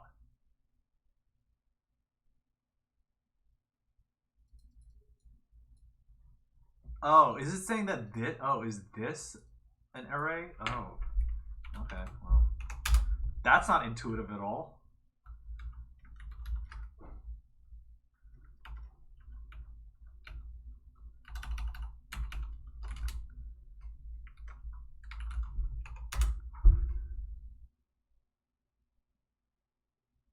Okay. Well, that's, again, like, such weird API sometimes.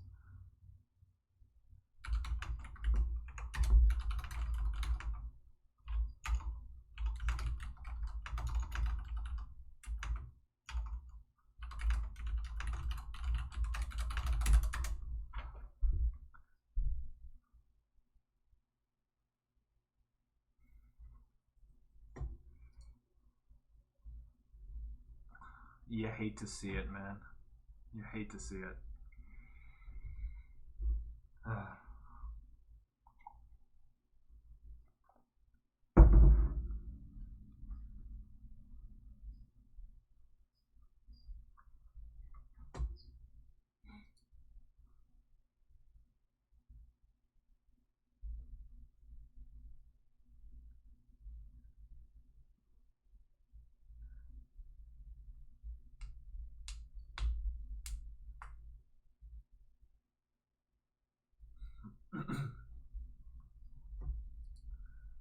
All right, what do I do now? I don't want to set up Redux Thunk until I actually get this working. So who knows when that's going to be? Because that code is like super complicated.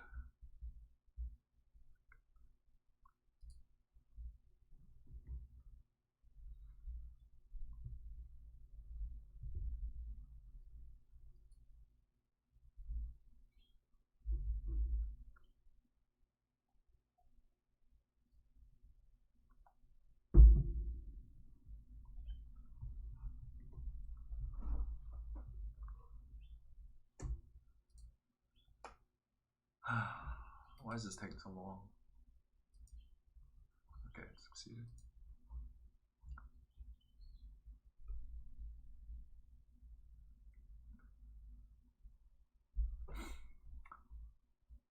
Man, this has been the worst session so far, man. Like coming in with absolutely no plan and absolutely no testing at all. Like I have done zero testing for this.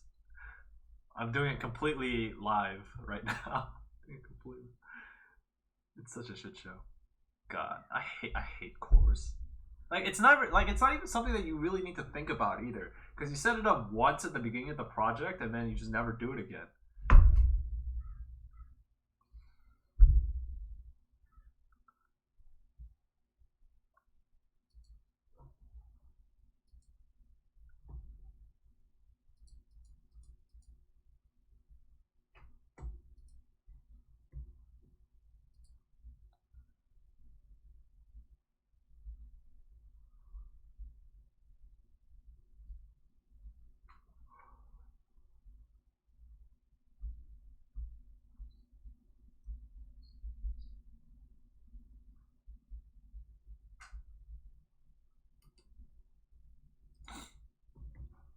Succeeded.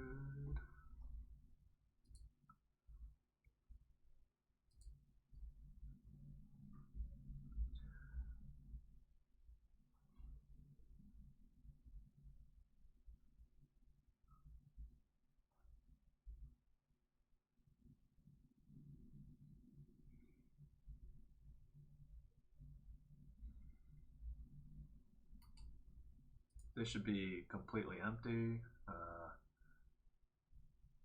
I think it's this one. I really should prefix this with HealthyGamer Workshop also, because like what the hell is the CDK stack? Where is this even associated with?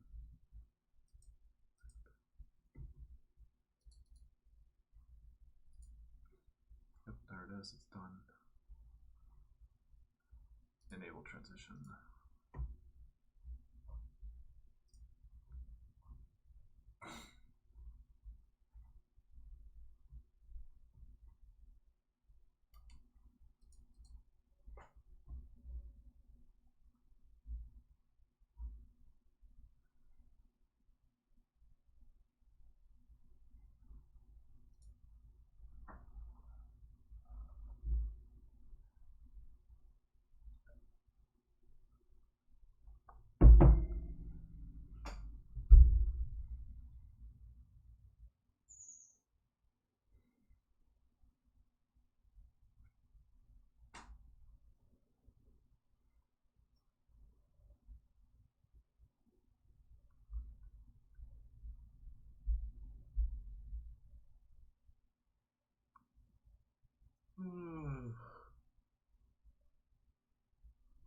Oh, tired.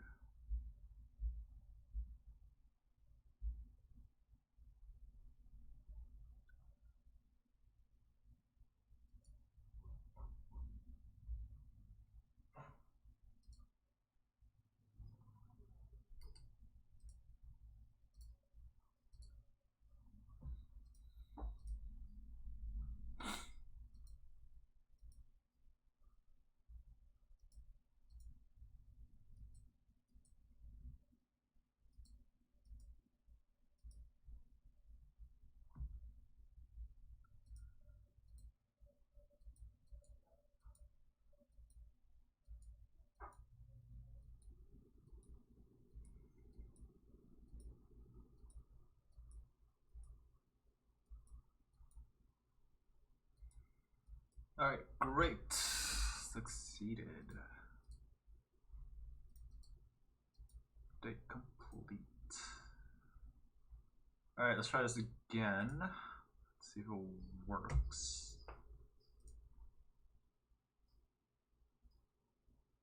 Oh, I turned it off.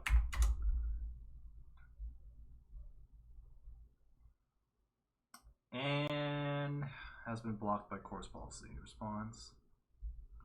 2 does not pass control check.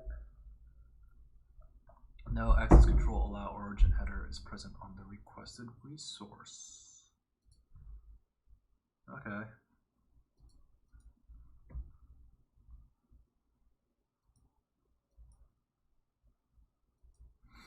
Response headers. Again, it doesn't set the response headers. Why? It's so weird.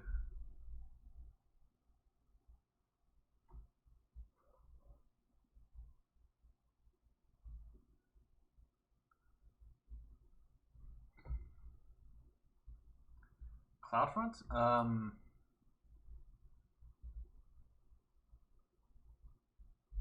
That shouldn't... Yeah, that is kind of weird. Why is it being sent from CloudFront? Huh. I mean, it doesn't really matter. Missing authentication token exception? What the fuck does that mean? Error from CloudFront. What the heck?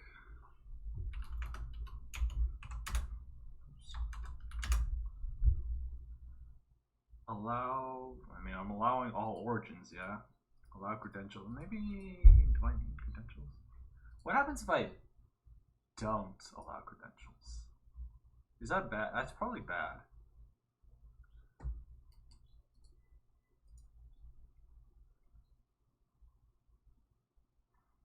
Request validator options. Cookies won't be sent. I would assume that the... because CloudFront is the CDN. I would assume that I mean, I assume that when you create a REST API, what happens is that Amazon behind the scenes creates the CDN for you so that your API is edge optimized. So it should, I thought it would forward the headers automatically.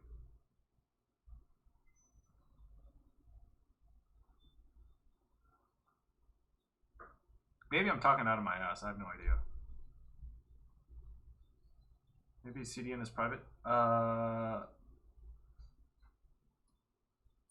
This CDN is not something that I'm provisioning myself, right? So maybe.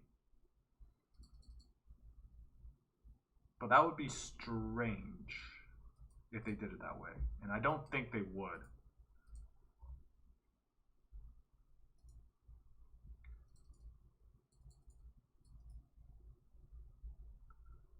All right, let's just read this. Or by calling add course preflight on a specific resource for all methods and all. I mean that's you know what? Let's change this to all methods because we like to live dangerously here.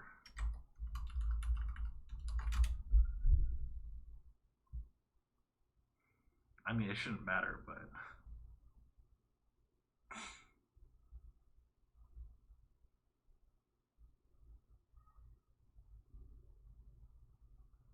Yeah, I believe this is the default setup. So edge optimized. I'm probably paying more than I need to. I could probably specify like not edge optimized and be cost less. I could probably make it regional and this costs less, right? Requests are routed to a nearby blah blah blah. Yeah. Yeah, see, CloudFront sorts, they forward your cookies and your headers to wherever you need. So, yeah, it should be fine.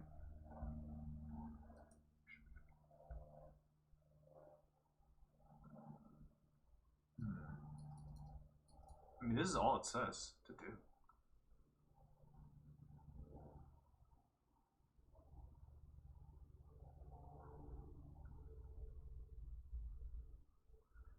Very strange. Very strange.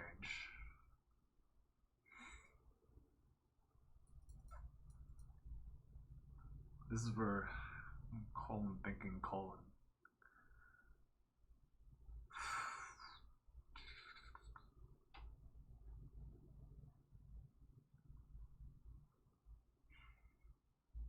Whether to expose the response to front end.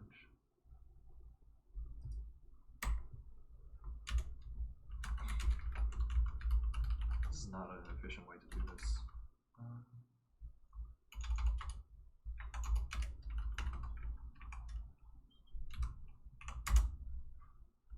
Credentials, maybe I don't have credentials.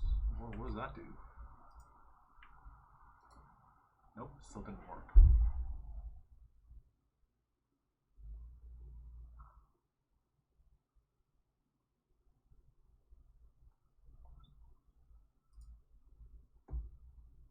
settings.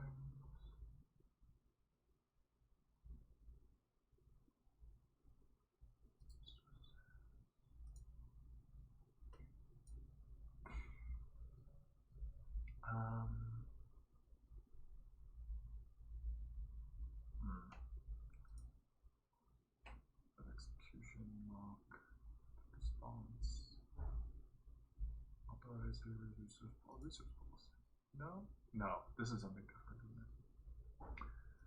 Peppo think.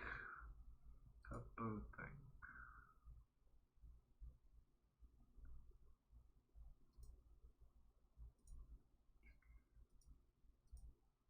No? Bigger cores.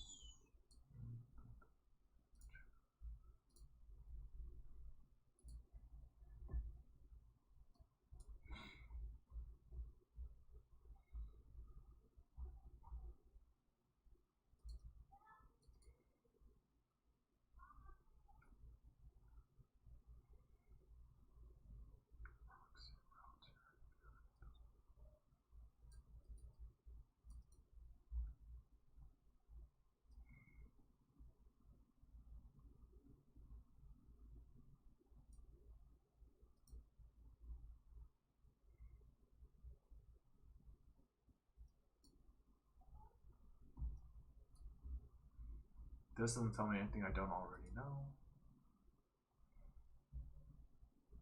I mean, this is legitimately like the biggest headache every single time that you set this up is cores. Every single time.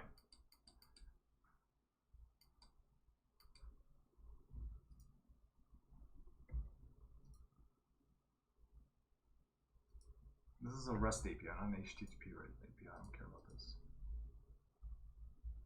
What it means to enable cores. A REST API resource needs to implement testing cores. By invoking your API, checking the cores headers in the response. Yeah. This is literally like the biggest headache every time this happens. Like every single time that I've worked on a brand new service at Amazon, every single time the console people come, hey, you need to enable cores, and it's like a fucking week-long ordeal because nobody knows what the fuck is happening.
See, request headers.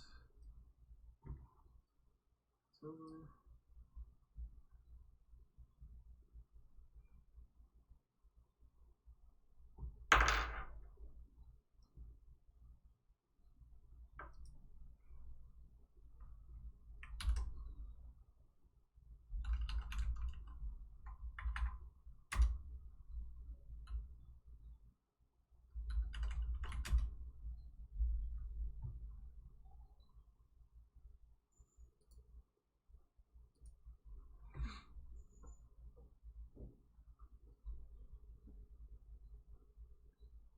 enabling cores on the resource using the API console.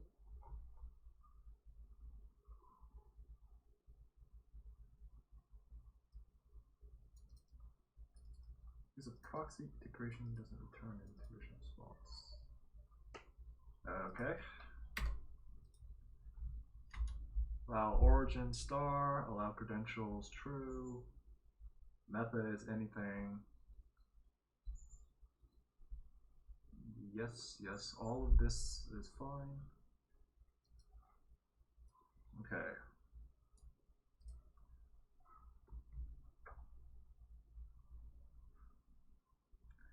Alright, let's see if this works. I have no idea what the hell is happening right now. Enable cores.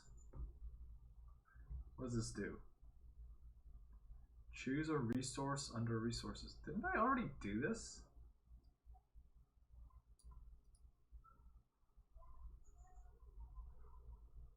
Enable cores.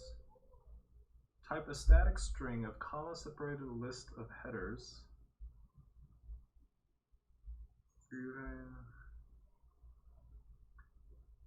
Use the console provided value of star to allow or specify. Replace existing cores headers.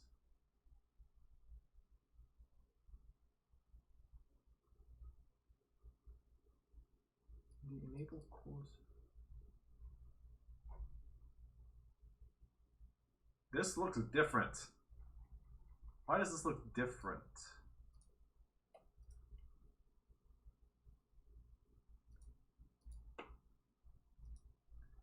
Why can't we just make this? Why can't we just make this like a one? Oh my god! Like this is why web dev sucks, man. There's so much like security things that you need to take care of, and none of it even works in anyways. Because there's so many ways around it. But like, if you want to do it the right way, it's more of a headache than doing it just like doing random bullshit. Ay ay ay.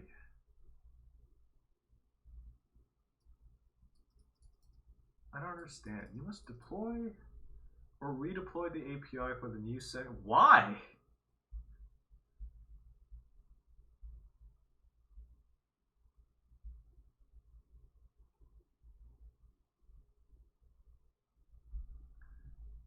Wait, don't I already have this?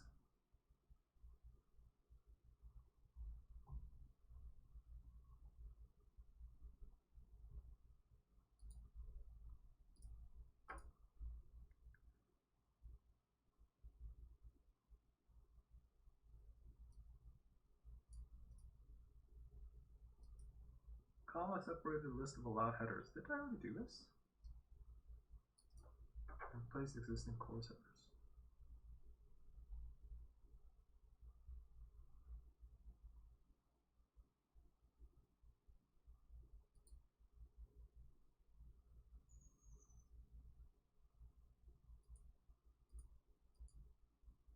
I'm really confused right now.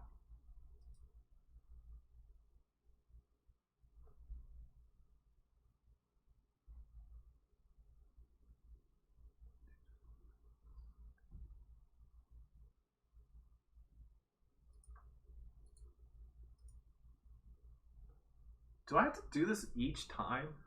Do I have to do this each time? Like, I don't understand.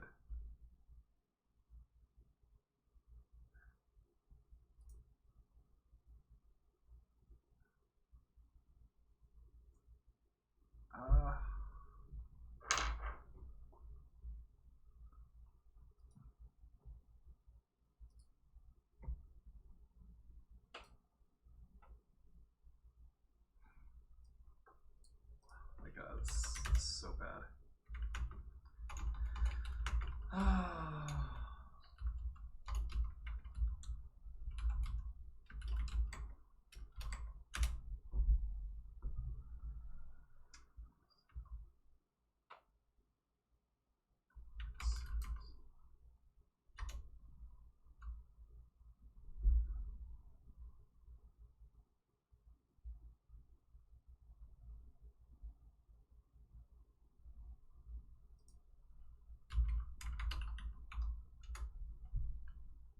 Integration response. It's already been added. Dude, it's already here. What the fuck?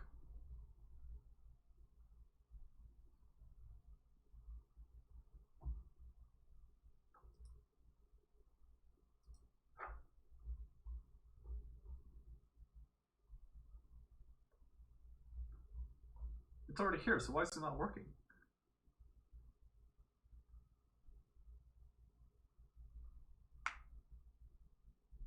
It might not be core since you get a response from some off middleware. That's probably called earlier than the course one. Am I? Is it? Did you? Where do you see that it's coming from some middleware?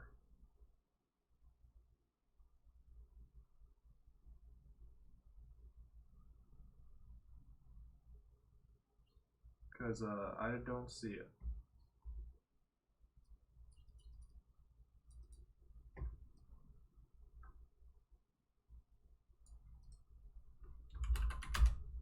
The header from the response said something about auth. Okay. Oh, are you talking about this? Missing authentication token? Huh. That's an interesting idea.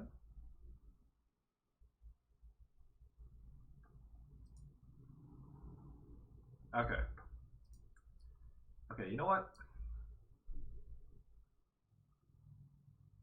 Wait a minute. Wait. Let's just give me 1 second.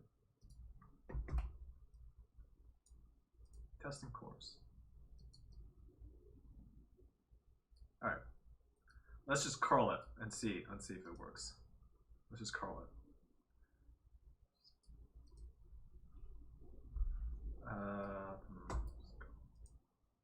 That's what they say to do, right? They say to just curl it.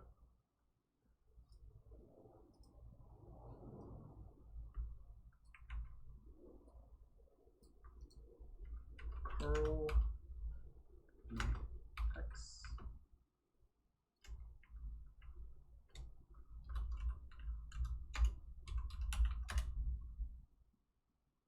The fuck are you talking about?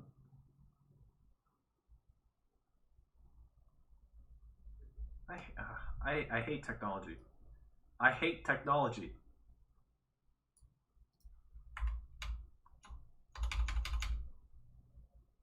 X post. Oh. Okay.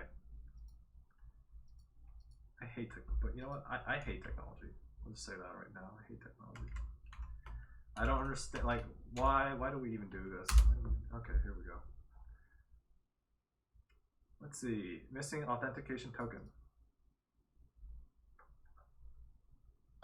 You can do options, I suppose. Let's see. Missing authentication token. All right. If we try options, what do we get?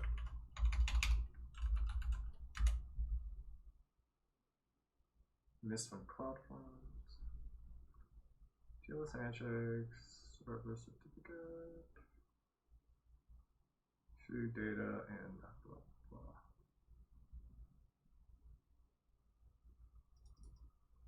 Okay, well, it's certainly saying that it is adding the headers. Yep.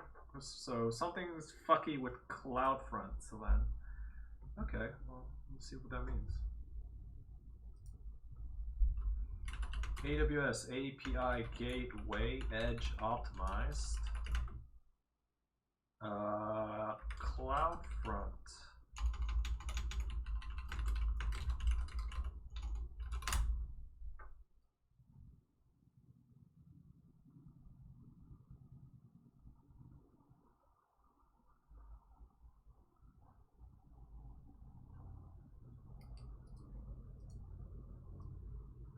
This doesn't look right.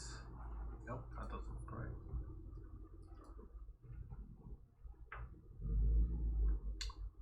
See, edge optimized.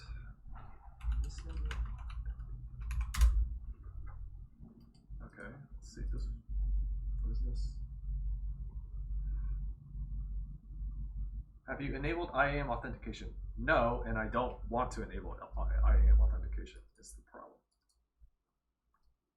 Maybe if that's the issue, then maybe, but I don't want to be adding it. Is the thing. Because you should be able to just fetch.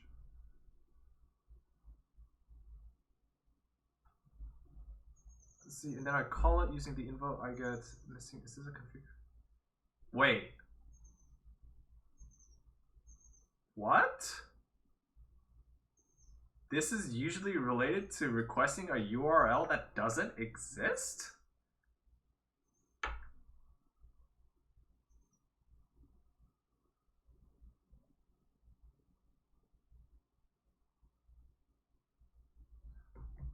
Wait a second.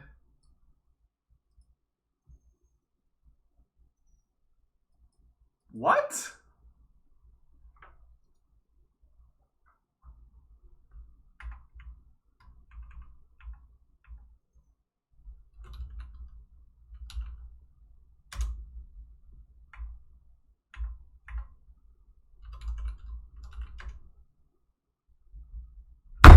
Oh my god, it worked. It fucking worked. Wait a minute. Are you fucking serious right now? No way. No, no, no. Please don't tell me. Oh my god. Oh my fucking god, dude.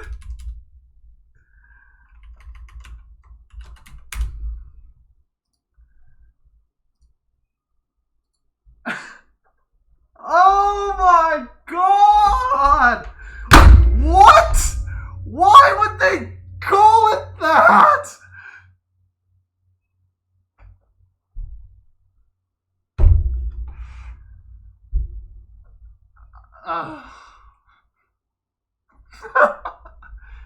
If anybody is watching, if anybody from the future is watching this and they think that they're a bad programmer, no, you're not a bad programmer. Sometimes the world just hates you, okay? And sometimes you just hate. I hate technology, all right? I hate technology. I hate technology. I am a 26-year-old boomer. I hate technology. Just doesn't fucking work. All right, what the fuck is this shit? I'm so upset right now. I'm legitimately upset. What the fuck?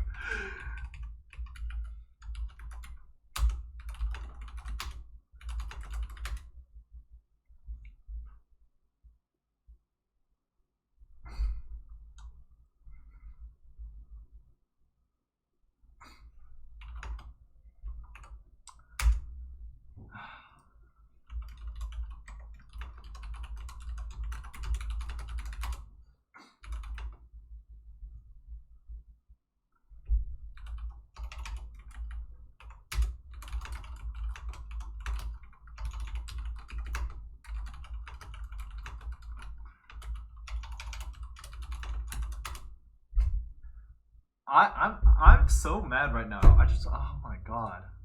What the fuck? What the fuck?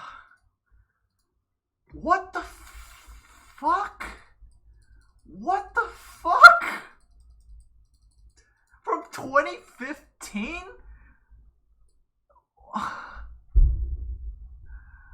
What the fuck?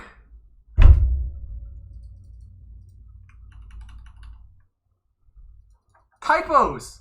This is like the 4th fucking error I've had today, caused by a fucking typo!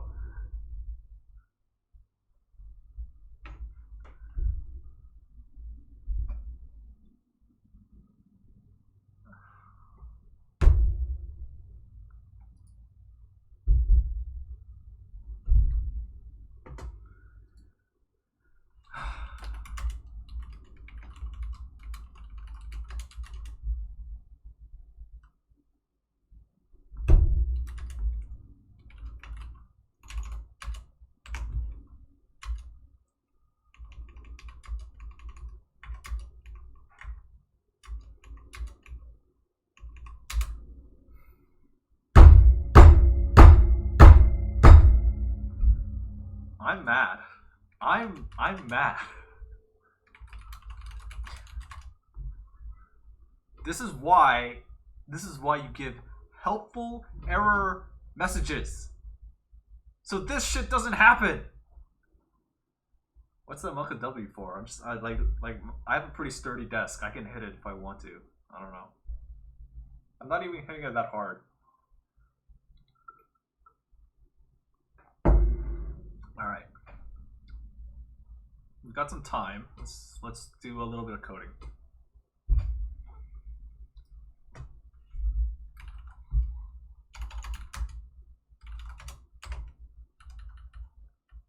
Okay.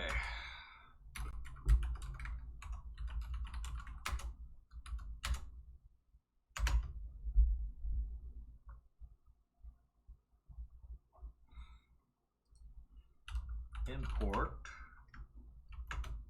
action, any action dispatch from Redux. Import func action func dispatch from Redux. Func. Import. What do I call it? I'd call it. What the fuck did I call it? Store. I just call it store.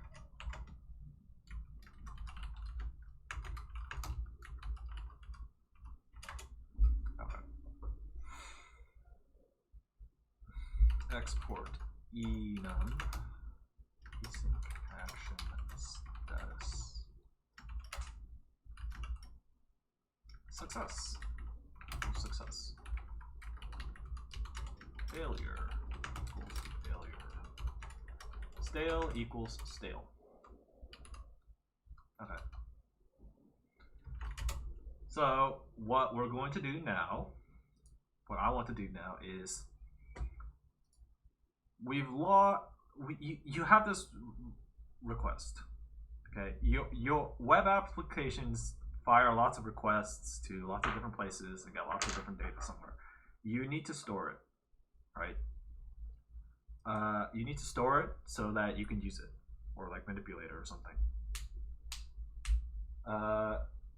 The way that I write React code, I use Redux for like everything. So when you So you store the results of your network calls inside Redux also.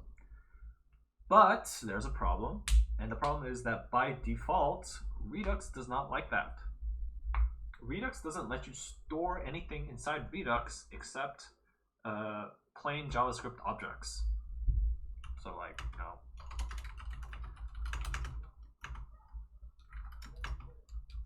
something like that, you know. Redux func is a middleware that allows you to store functions inside of Redux is kind of the best way to explain it, I suppose. Okay, and a middleware is just some like third-party code not written by the Redux developers themselves that'll help you do some transformations. That's what a func is. I suppose it's a cutesy way of, it's like a past tense way of saying think. I don't know. I don't really know. I don't really care. It's just the name for it. Who cares? I'm so mad right now, okay? Holy shit, I'm so fucking upset. Yeah. So when you do network calls, that's like using a func is really the cleanest way to express storing the results of a network call inside Redux. And we'll see that later. So what is these? When you have a network call, you really have two states. You have three states, really, in my view. You have, it's firing, we're waiting for it. So in that case, it's stale. I like to call it stale. When you send out the network request, but you haven't got the response back yet. That's stale. And then when it comes, you have two terminal states. You have a success and you have failure. So we need to encapsulate these inside a human readable format. Let's see, export. Do I need to export this? I probably do need to export it. Type.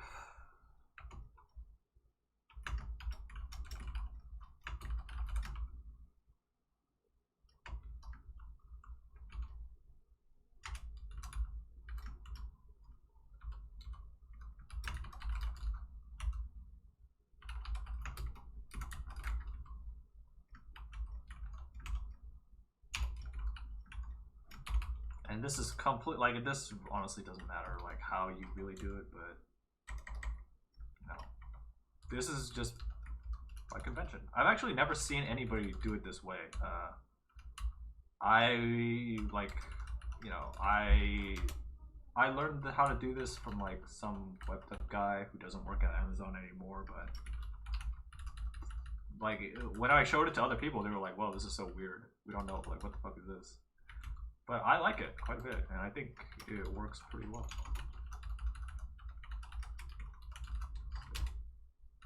So, and we'll see why we need those.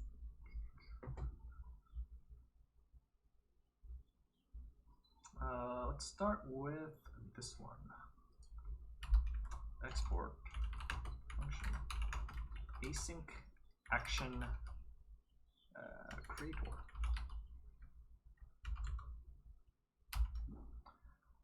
Let's see.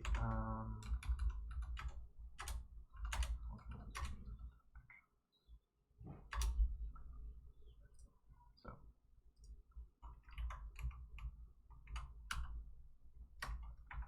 you will recall previously in Redux you have actions, and actions are just a function that returns an object.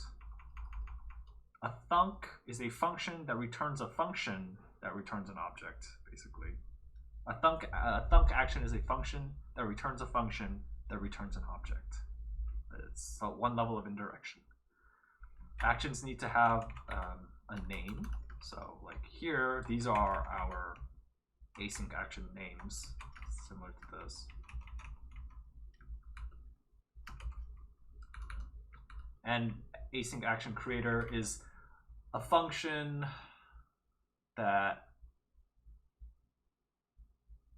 async action creator is our thunk. We'll just leave it at that. We'll see what that means. Okay, string.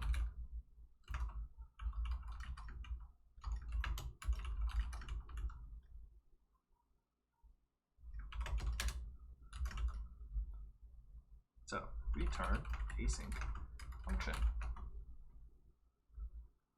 Doesn't need a name. Doesn't need a name. Dispatch.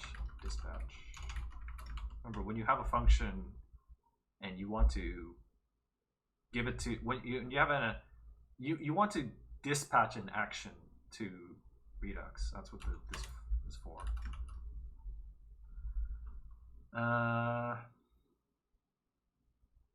Let's see. Try const response t equals await post. So dispatch, and you know I like to have you probably should have a standardized way of doing this. So metadata.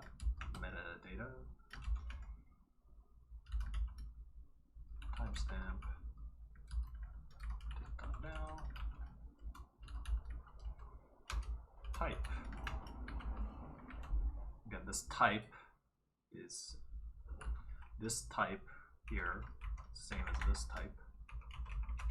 So I'm gonna call it fetch success, because if you're in the try and you did the thing, fetch the success.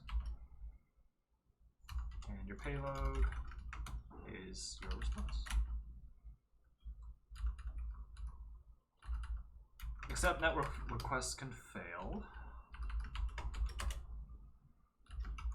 So we'll just log it. And we have to dispatch the failure also.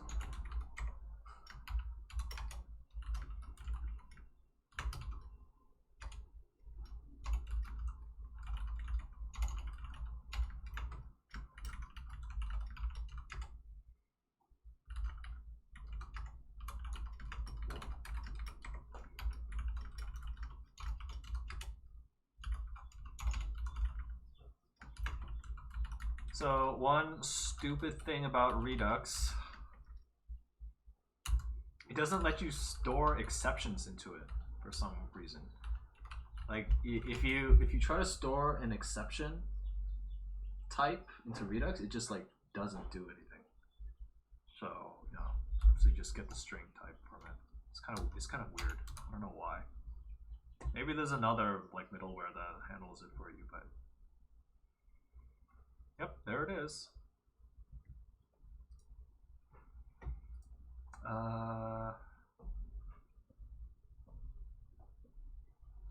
Just add some options, I guess. Looks like some options.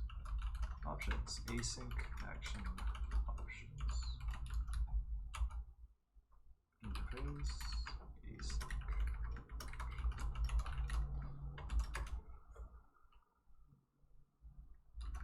So invalidate.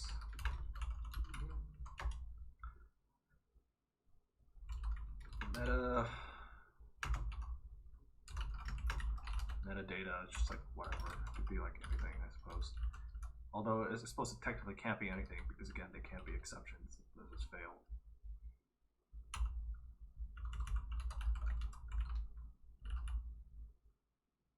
Oh, and these don't actually have to exist.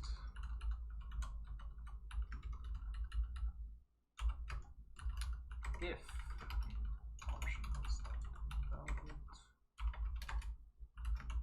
dispatch, just clear it.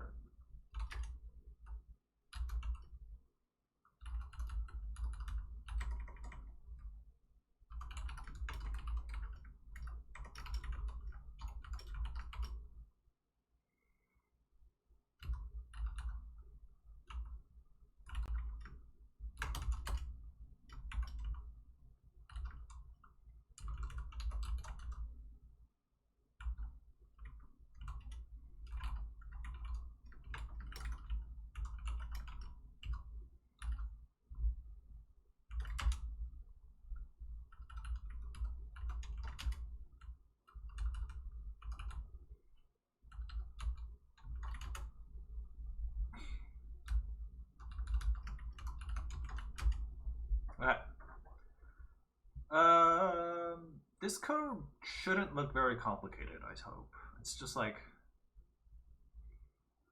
but we'll see. Like we'll see how it actually functions in real life. It actually functions.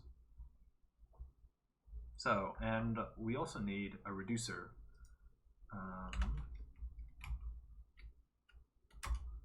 So yeah, you also need a reducer, right? Something that takes this payload, I mean this action, this object, and updates Redux with it, right? So export function async reducer creator. How did I do it? Type. What do I need for this? API name.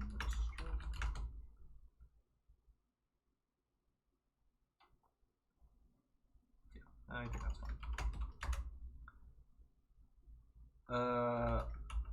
Again, this returns a func and not an actual, and it's not an actual function. It's a function that returns a function. This is a function that returns a function.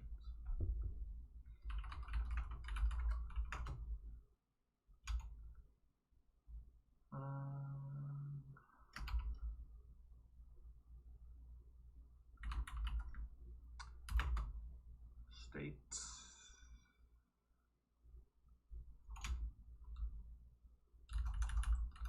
So, one thing.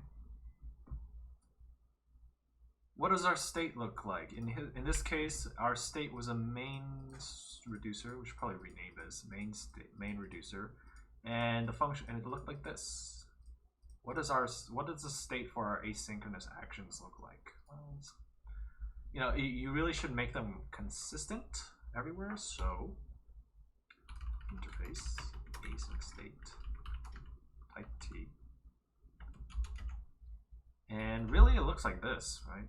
I mean, it looks like this.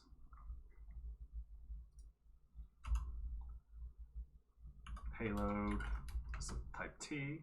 It doesn't actually. Oops. There might be an error. We don't know. String, because we stringified it here. And you know, if payload exists, then error won't exist, and if error exists, payload won't exist. So you know, they both might be nullable. Status string. It's like, does it exist? Like, we'll just encode it like that. And metadata.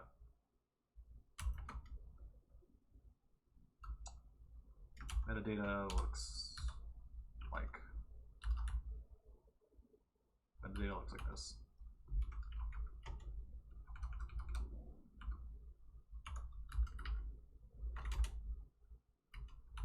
Let's make it a node. Function state, and this is an async state. Type T. And an action. And reducers need an action.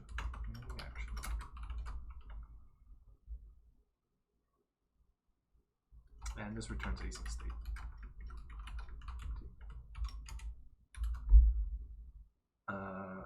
Yeah. So like, I could type this to set up reducer. A reducer is a function that takes some state and an action and updates that state by returning it and returns it. So, switch type.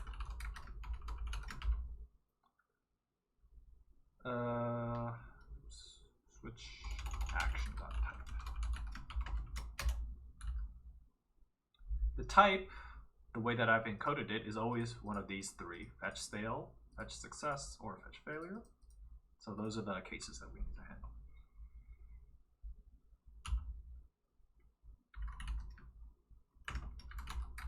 Fetch success, API name.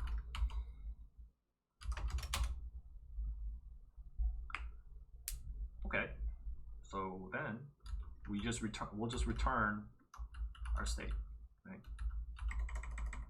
Return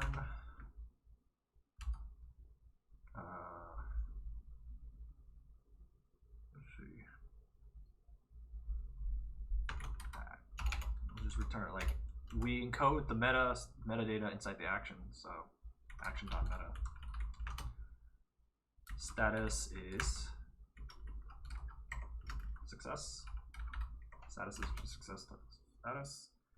And payload is action.payload.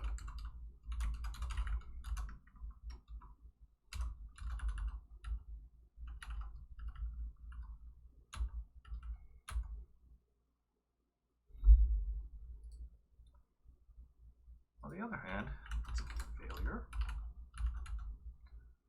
Meta, instead of success, it's failure. And instead of payload, it's error. It's action dot. It's still payload, because in this error handler, the payload is now my error. That's cool. And status still.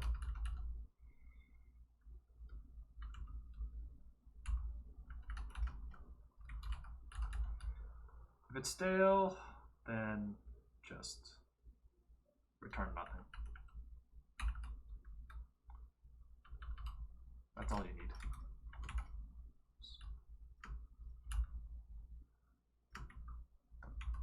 Fuck.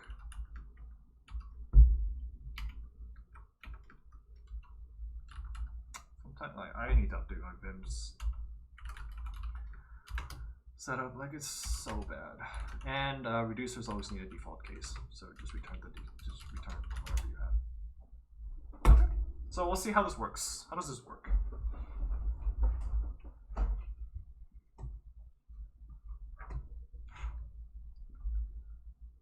Let's see.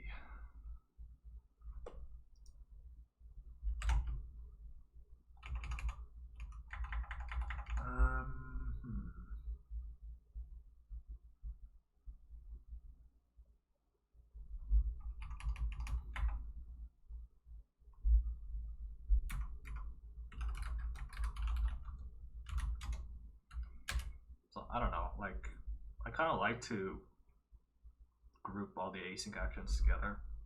I like to keep all the like synchronous actions that are dependent on the component together, and all the async actions separate. Because you could use these like wherever, because they're not really bound to a component, so just keep them in the store. So the store.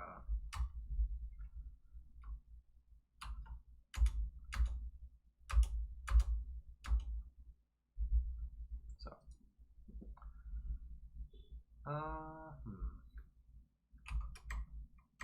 take a look. So let's see. Export enum.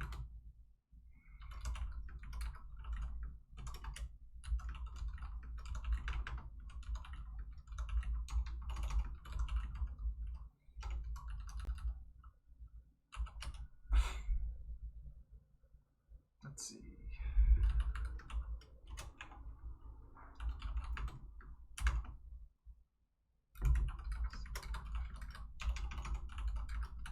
There will be no more typo errors in this stream. I swear to God, I'm gonna be so upset if I have another fucking typo error. Holy crap. I'm gonna be so mad.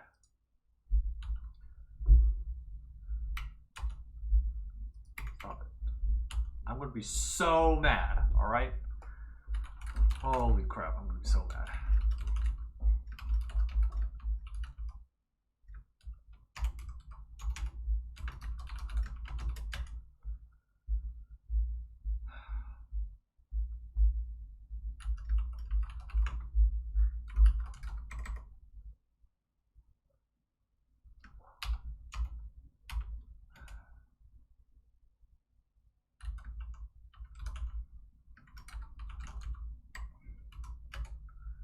Let's see.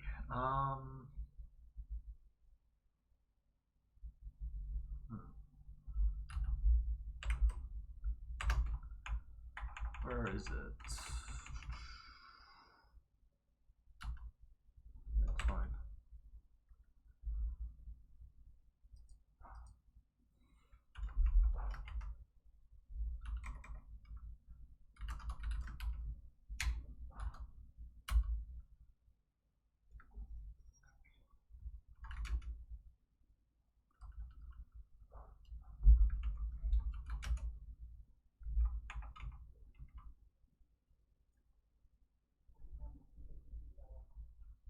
Okay. Where is it? Where is it? Here it is. So, async action creator takes, this should be optional.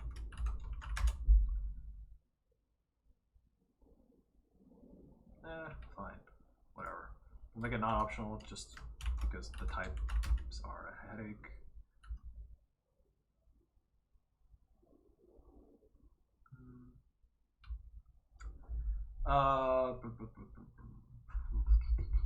Let's see. Const request equals if next token request dot next token equal next token. Request. Sure.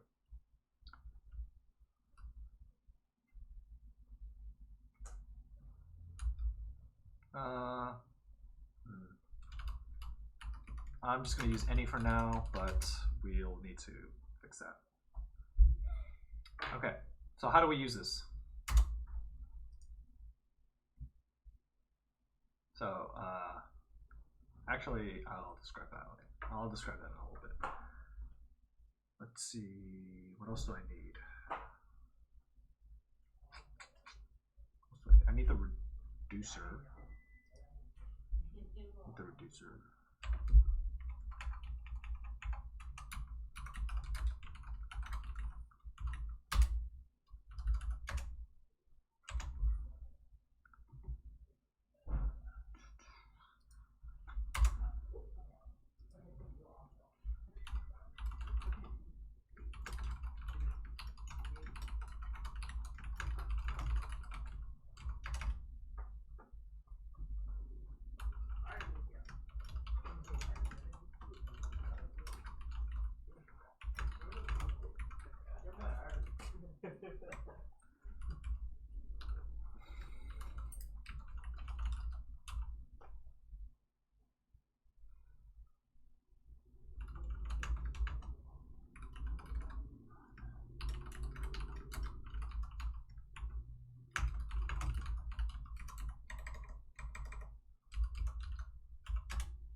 Do I need that? Maybe I do. Yeah, I think I do.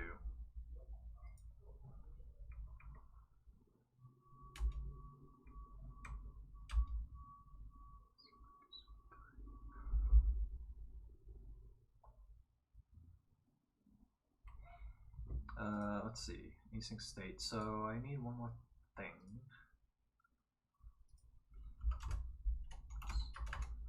Export interface async reducer.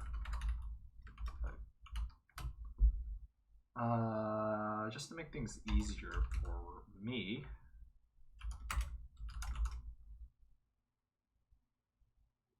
Let's see, where is it?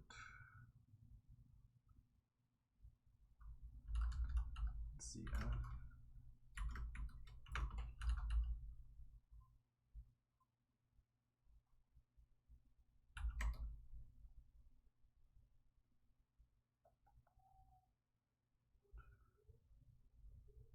It's not an interface.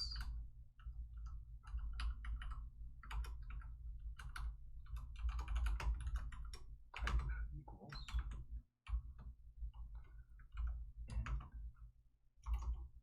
and key of t.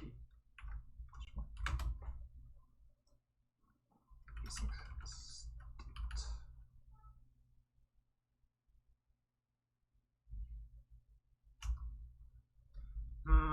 Do I want to do it this way? I mean, it's really hard. I don't know. There's no real way to express this, I guess. Yeah. I mean, it kind of sucks, but oh well. It kind of sucks. Well.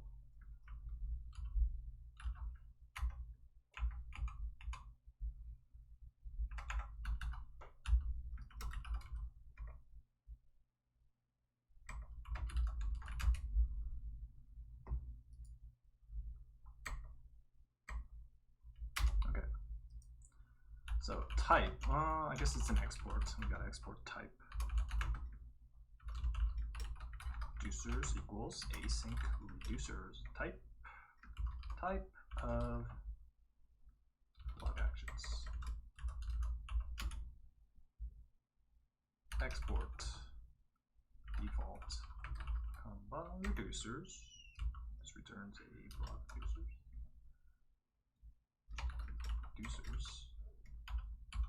And I'm not explaining things right now because one, I'm really pissed off at that last thing, and also that, you know, I think this will make a whole lot more sense when all the code is written. So maybe I should have pre-written it, but whatever. Shit. Okay, well, we'll just type that this is any right now, but log action. But you know, I will properly type this in a little bit. What the fuck is the problem?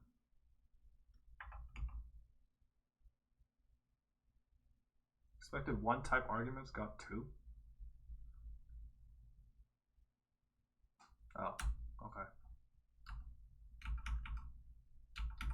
Yeah, that's fine. Okay. No overload matches this call. What are you talking about?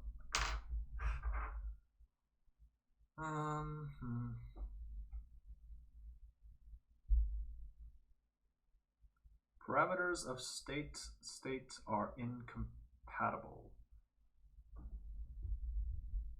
Async state any or undefined is not assignable to type async state any. What?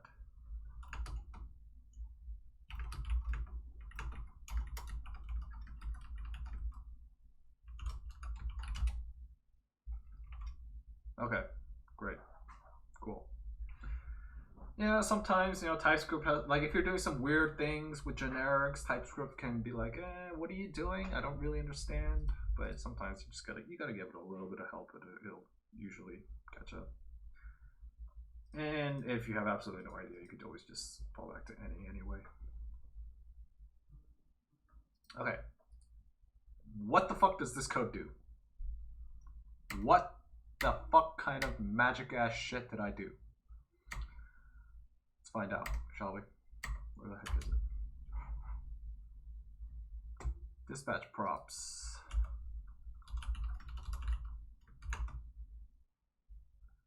I wish TypeScript had C-style syntax. I don't know what you're talking. Like, is this not C-style syntax? Like, what more do you need? Let's see. This is next token question mark string returns promise any, because I need to do some typed up generation that I will do later, but fuck it, what for now. Okay, map dispatch to props.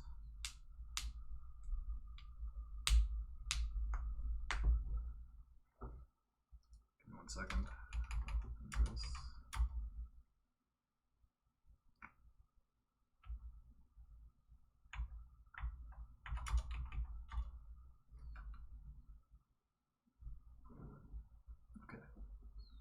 CS type before the. Oh, that's what you're talking about. I don't know. I kind of like the col. I think like most like modern languages are starting to do the colon type instead of the type identifier now. It makes things easier for the parser, I believe. For the compiler writers, it makes things easier for them. So I think that's why they do it. So, but it's not a big deal, you know.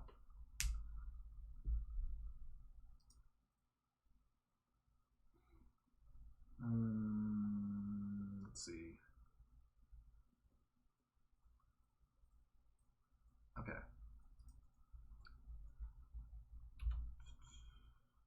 Turn.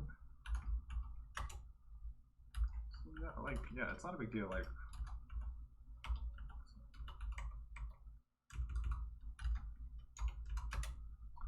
List blocks is, how do I do this?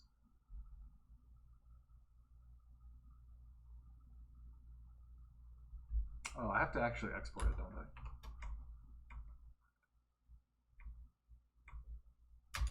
Yeah, I didn't export this. Oops, undo. Export default.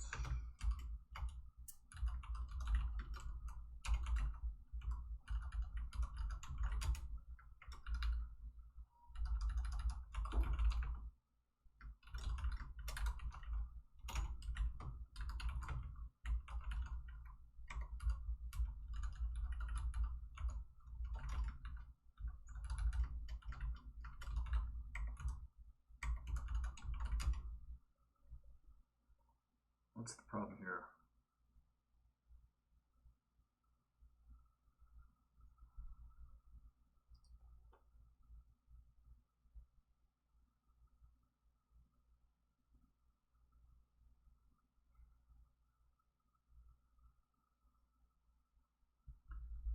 It's a mess in function arguments when you use default values? It's not like C gives you default values, man. So, I don't know. It doesn't make a difference to me. It's fine. I don't really mind either way.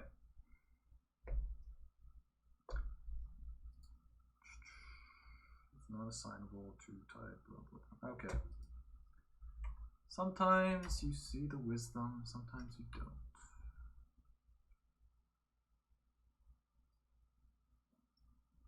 Okay. Where is it? Where is it? Okay. Again, this is just one of those instances of TypeScript like dying. So I never really understood the reason for this, but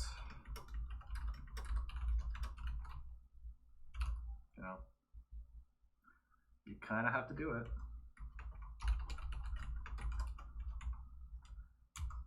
Don't you just love using any? It's so much fun.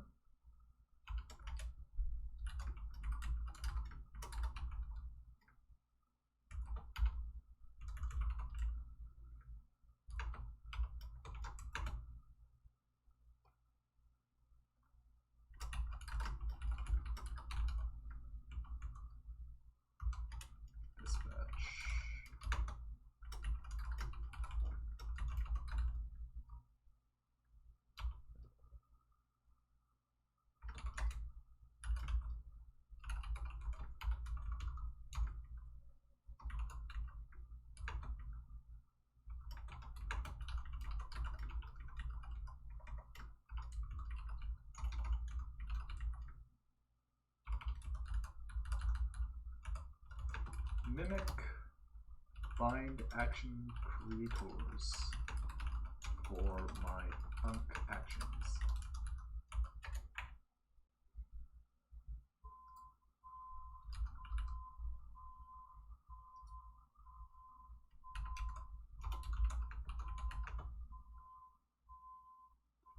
Async.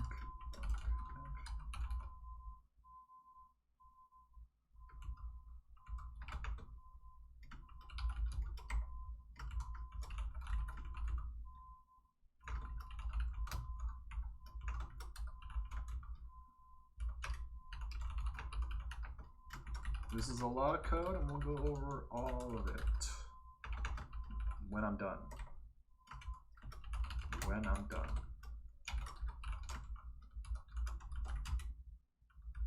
Oops.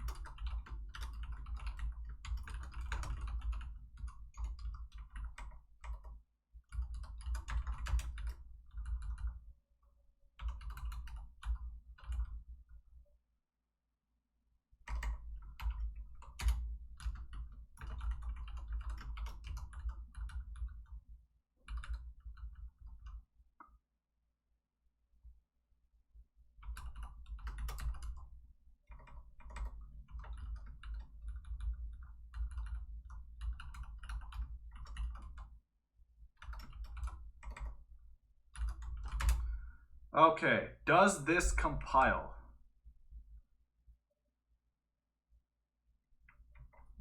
No, it's not compiling.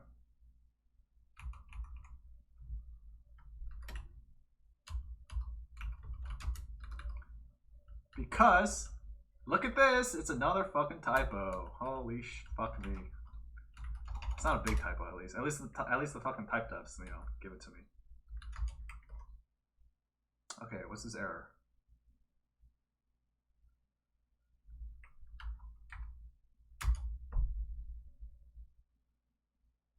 All right.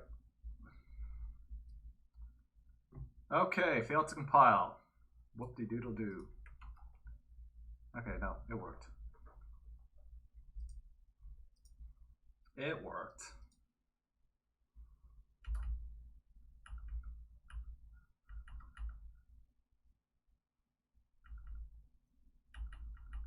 Okay. Catch console.log fail. This.props.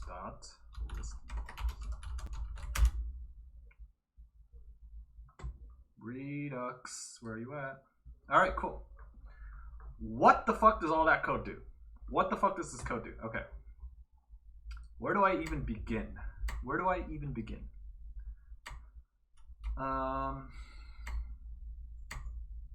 Okay, I guess we'll start with this, right? So list blocks is a function. What it does is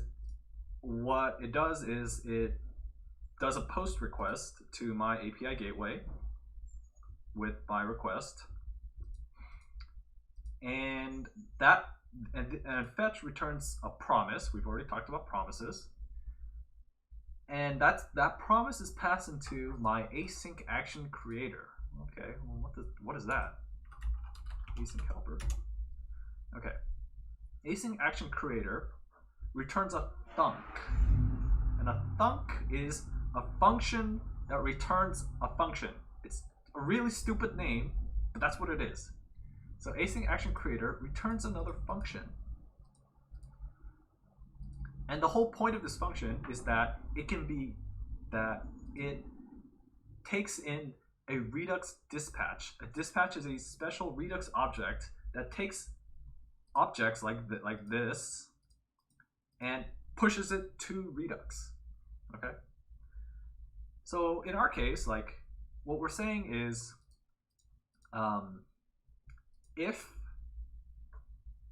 our network call list blocks is successful, we dispatch the success. That's what we got. We got this. Why the fuck is the payload empty? Who cares? I'll deal with that later. That's not good. That's not good. So that's what it does. Oh, I know why. I know why. Give me 1 second. What the fuck is it?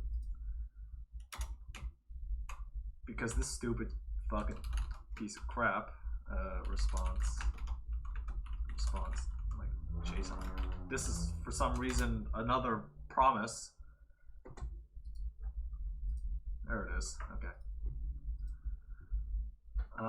Yeah. So where was I? Okay. So it takes in a promise, it waits for the promise, and then it dispatches a success type. If this failed, and I'll make it fail later, it's fine. We'll see what it does. If this fails, then it just it tells Redux the failure type. It says no, it's a failure, and we'll update it like that. Yeah, I mean, like, it looks complicated because dispatch is like this weird thing this weird opaque thing that you don't really know how it works, and I don't really like it either, but it is what it is. It really is simple. It's just you wait for your promise, and then you send that result to Redux. That's all this is doing. Now recall async reducer state. Yeah, I didn't update the state. So, and the reducer for this action comes from async reducer creator, async helper. And this is another thunk, right?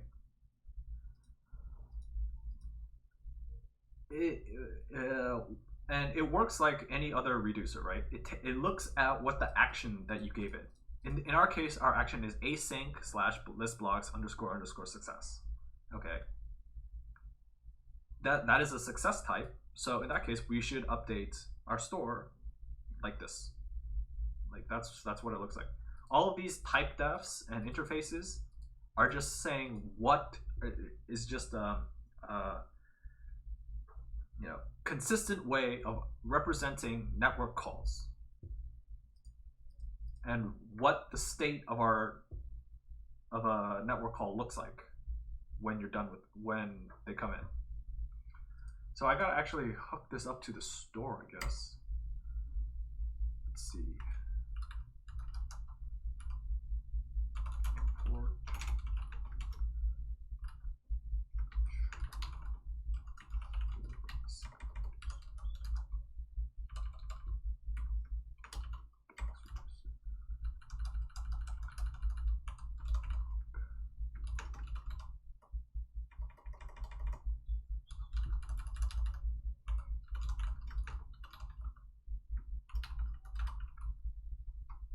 How do I do this again? That's embarrassing.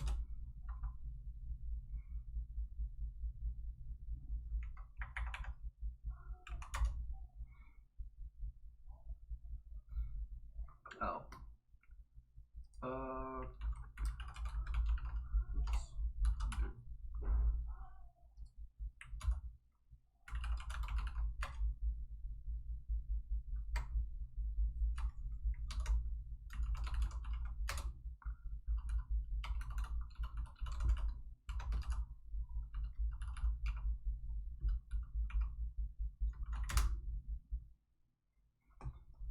Excellent. Okay. Yeah, I mean, holy shit, it's working. It's fucking working. Okay. So state. Again, store is what does my Redux look like? What are the only things that could possibly be in my Redux state at one time? And the blog top level key is a blog reducer, and a blog reducer is reducer A blog reducer looks like it has so list blogs is one possible network call that I can make, and the state of that comes from async reducer creator. And async reducer creator is just this, right?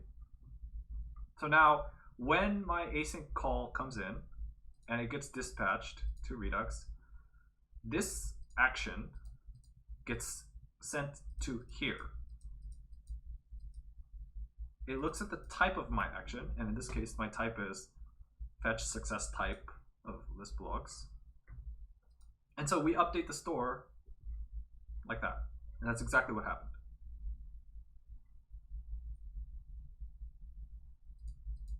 The status is success. My payload is the result of my network call.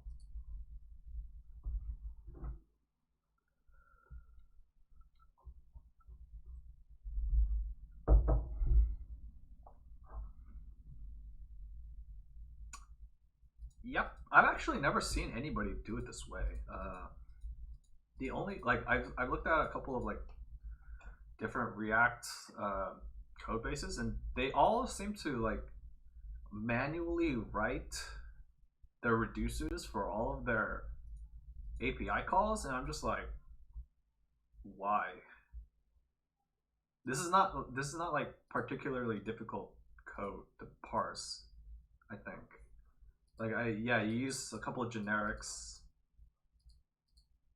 and like, okay, and you use any sometimes, but like it's not particularly hard. Let's see, something that I need to do. Then package.json.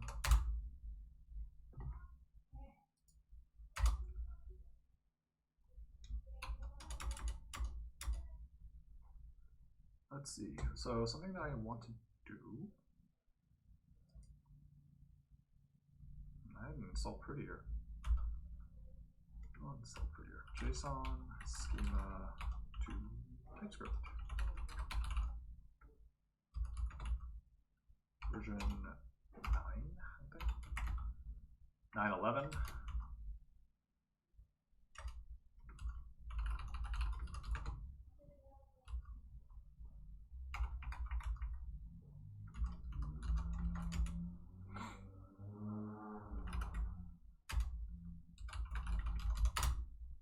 So install a few things. Excuse me. Okay. I have a high severity vulnerability. Oh boy. Prototype pollution. What the fuck does that mean? Okay. Fucking NPM with their stupid high severity vulnerabilities all the fucking time. Ugh, just web dev things.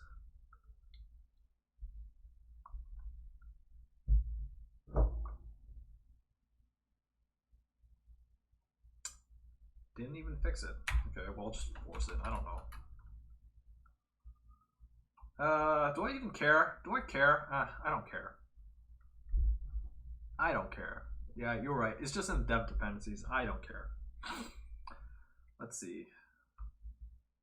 All right. So remember that in the very beginning, like 3 hours ago, I created the models, and I want to consume them in my front end, so I don't have to keep writing any everywhere. So let's do that, shall we?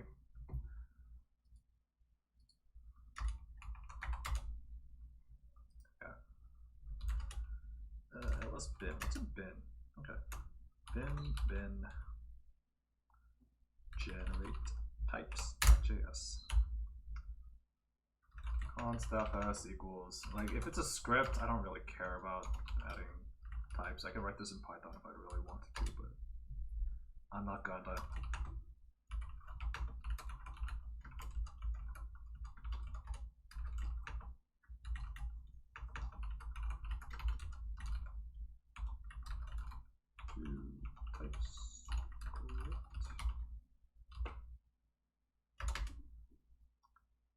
const model directory equals path.join dir name. It's one level down, model. Or is it 2 level down? It's bin model? I think it's 2 levels down. Model, yeah. Const output dir. Dir name.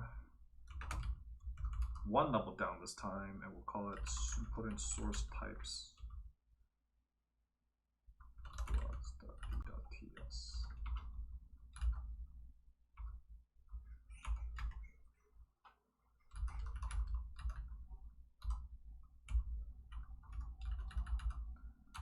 So file system.read directory model directory function. This takes a callback, and we don't have to do it synchronously. We'll just do it like this. If error, throw error.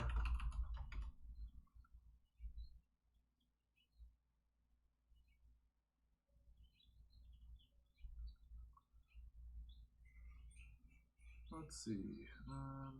File system.write file sync output dir.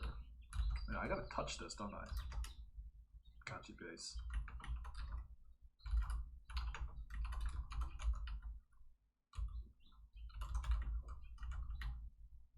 It's not make dir, it's just touch. Wait, make dir. Source types, touch source types.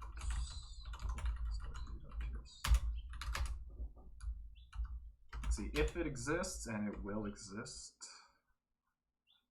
Unlink it.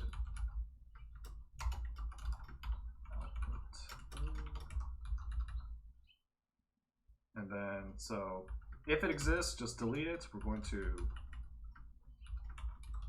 delete and refresh every time.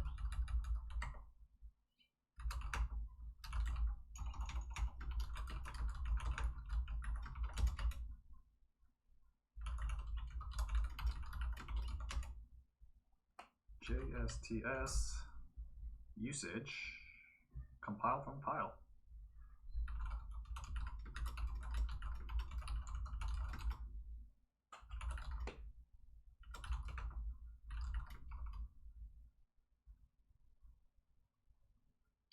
Then it's a TS and then write file system, write file sync.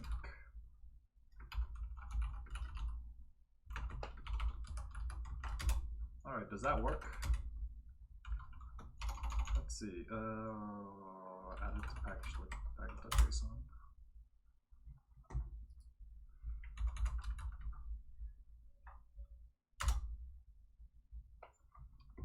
See scripts generate.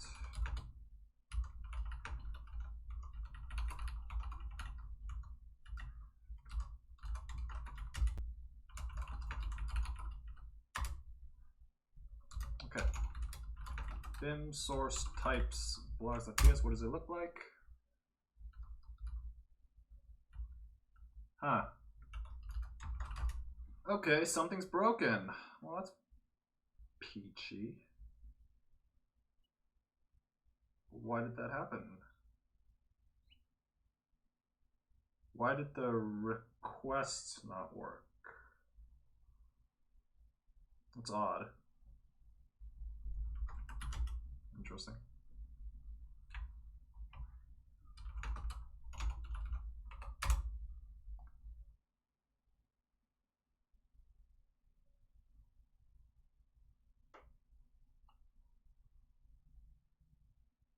Write file sync doesn't, it's just an append, I thought.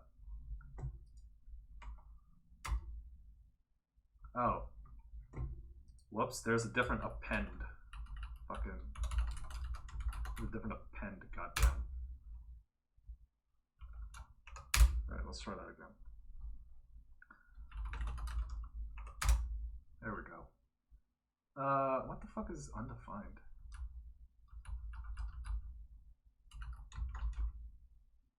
Oh, maybe, wait. Oh, maybe there's a second one? Maybe I have to skip the first one? I don't know. Whatever. It's fine. I don't know. Let's update that type stuff.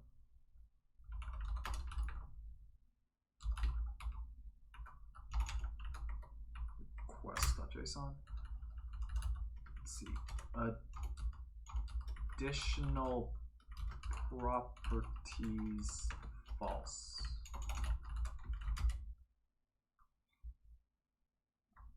Excuse me. This response. This one also needs an additional properties. False. Content. npm run generate.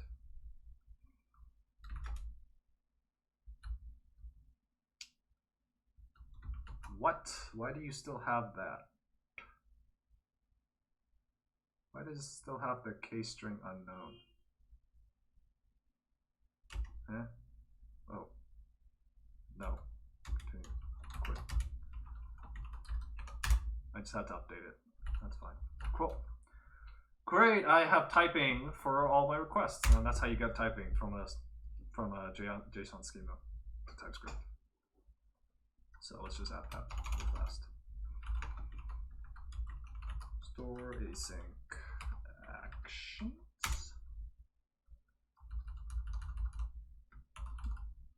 Port star as blocks from types.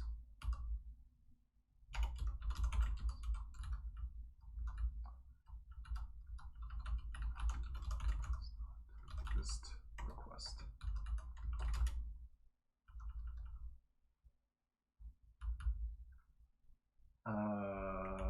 Async reducers. This is not an any anymore. This is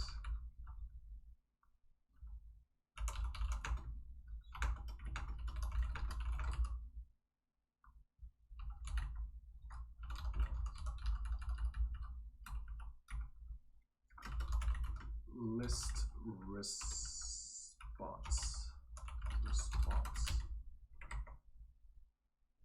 Kill this, npm start. So much things to do to make a normal web app. I mean, I'm trying to show you everything, like backend, front end.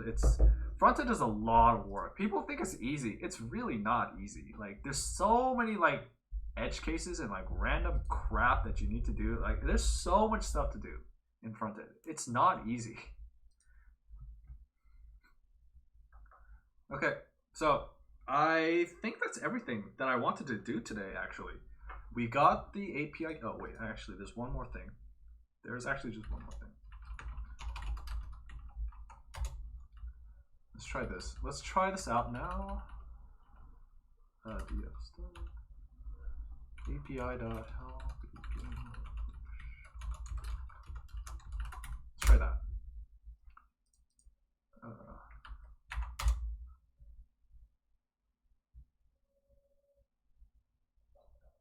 That's fine. Okay. Does this work? Oh, it failed. Oh no, it failed. Why did it fail? Traditional headers are shown.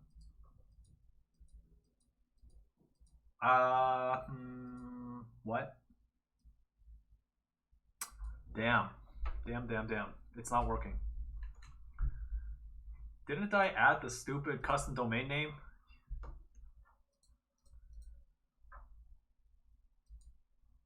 DNS? It should.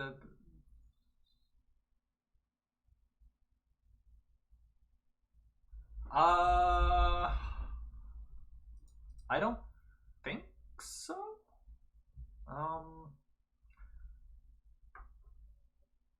My assumption would be that if you add a custom domain name, Oh, maybe you're right. Maybe you're right. Maybe I actually do need it. Maybe I do need it. You're probably right. Oops. Let's keep that one at least. AWS API Gateway custom domain name. Yeah, at least we finished within 3.5 hours. Like, that's pretty good. Register a domain name. Okay, I have a registered domain name. You must create or update your resource. Okay, yeah, you're right. Yeah, you're right. You are absolutely right.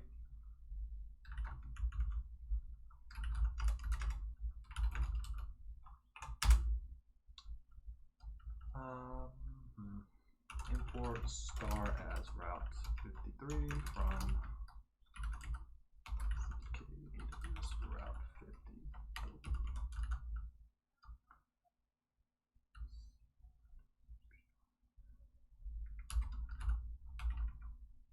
No, it's content stack. Where do I do it? It's an alias record, I believe, in my case. So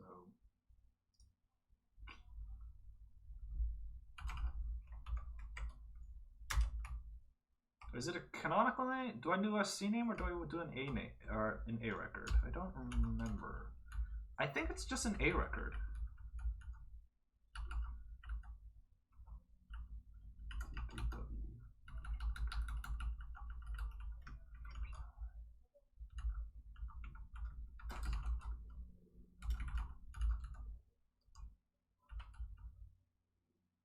Target.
Let's see.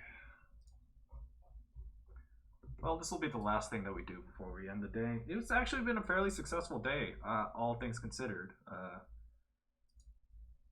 just saying. My domain name.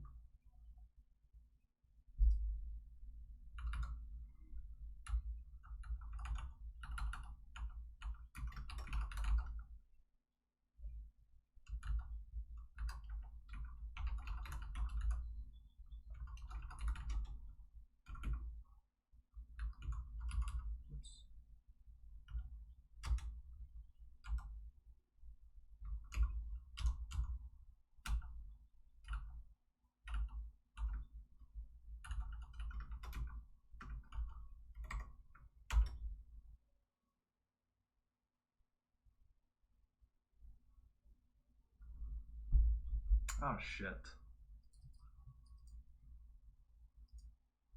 Maybe I just add the API gateway. Yeah, I just add the API gateway. Okay.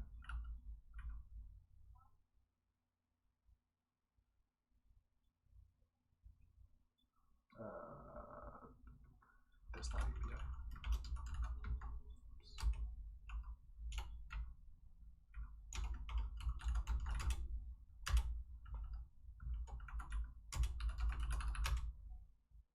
let's see. Maybe I just want to commit everything. Oh my god.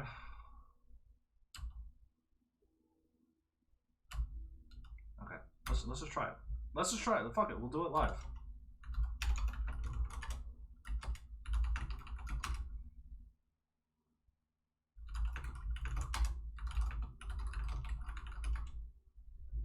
And if it doesn't work, fuck it. We'll punt it to the next session. That's fine too. We can go for 3.5 hours.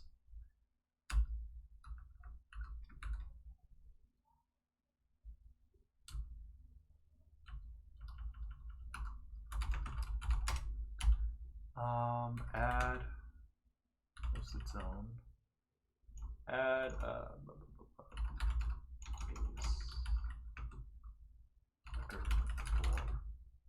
API gateway, custom domain name, add async action handling in Redux,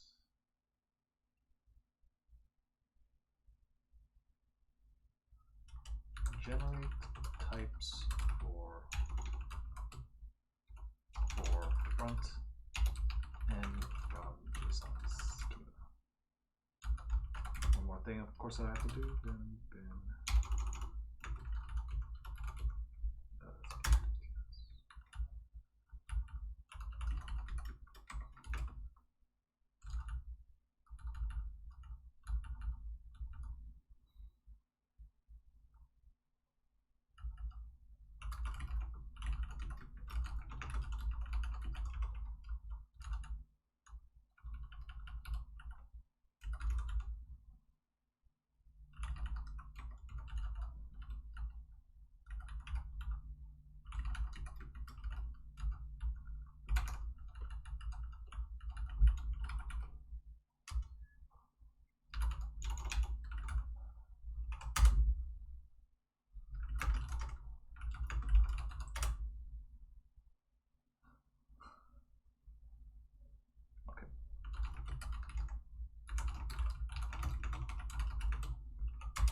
All right, hands up.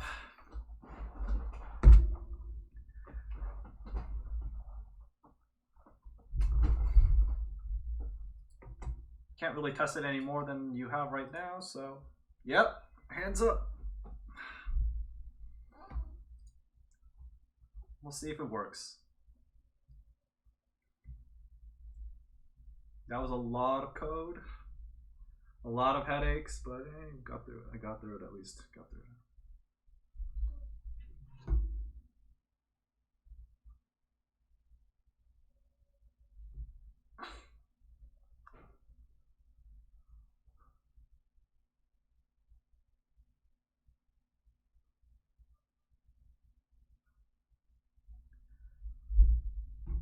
Only thing left is to wait for DNS records to propagate. It doesn't take that long.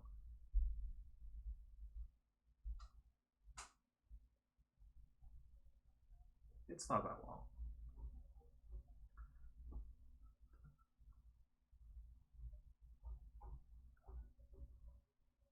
But like, okay, like, what do we do today?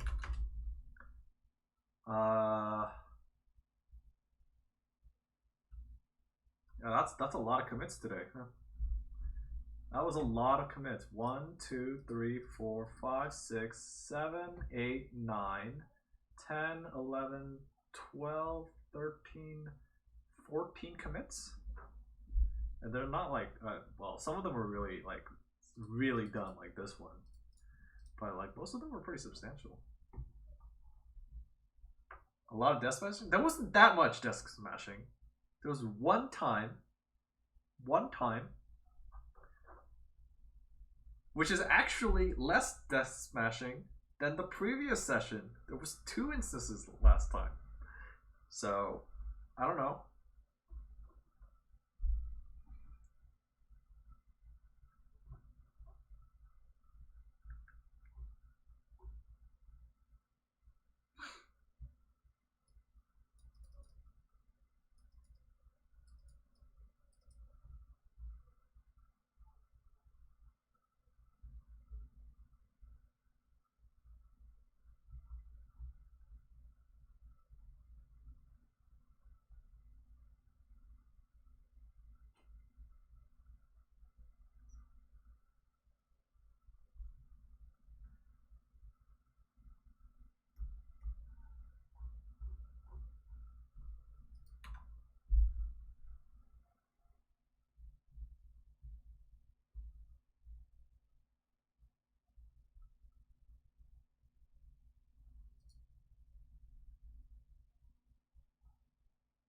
Okay, there was at least 3 commits today that had "I'm stupid" or "stupid" in them. Oh man, that's pretty bad.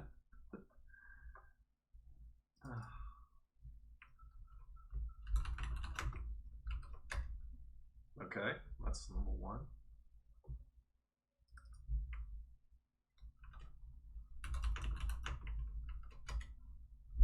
Number 2. And this one. Yeah. 2 of these commits were just they were because of S. Wait, no, this one is because of an I. This one's because of an S. Oh man.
What are we waiting? What am I waiting for right now?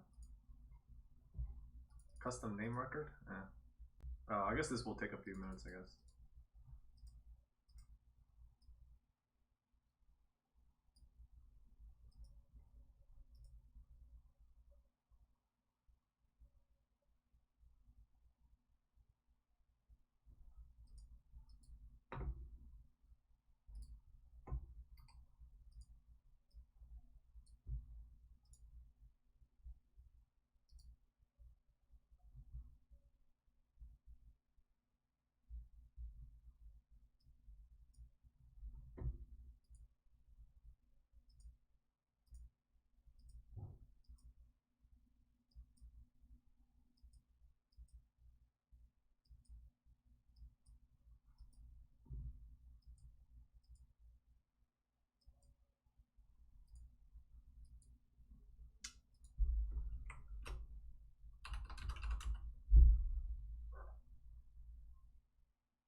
Why is it taking so long?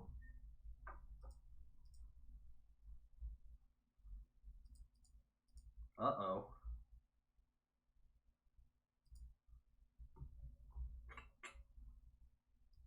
That's spicy. Why is it taking so long?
Okay, well, this is not looking good. It should not take this long. I'm confused.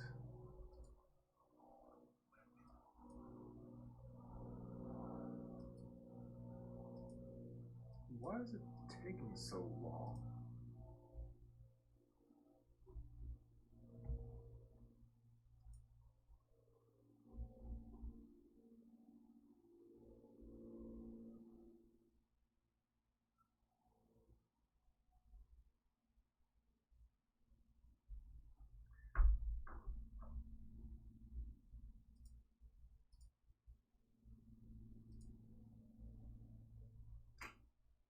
I'm a little worried, so I'm just gonna stop this because code build does charge you as it's running. So I'm just gonna kill it, and we'll see what happens. This apparently does not stop the stack update, which is kind of weird.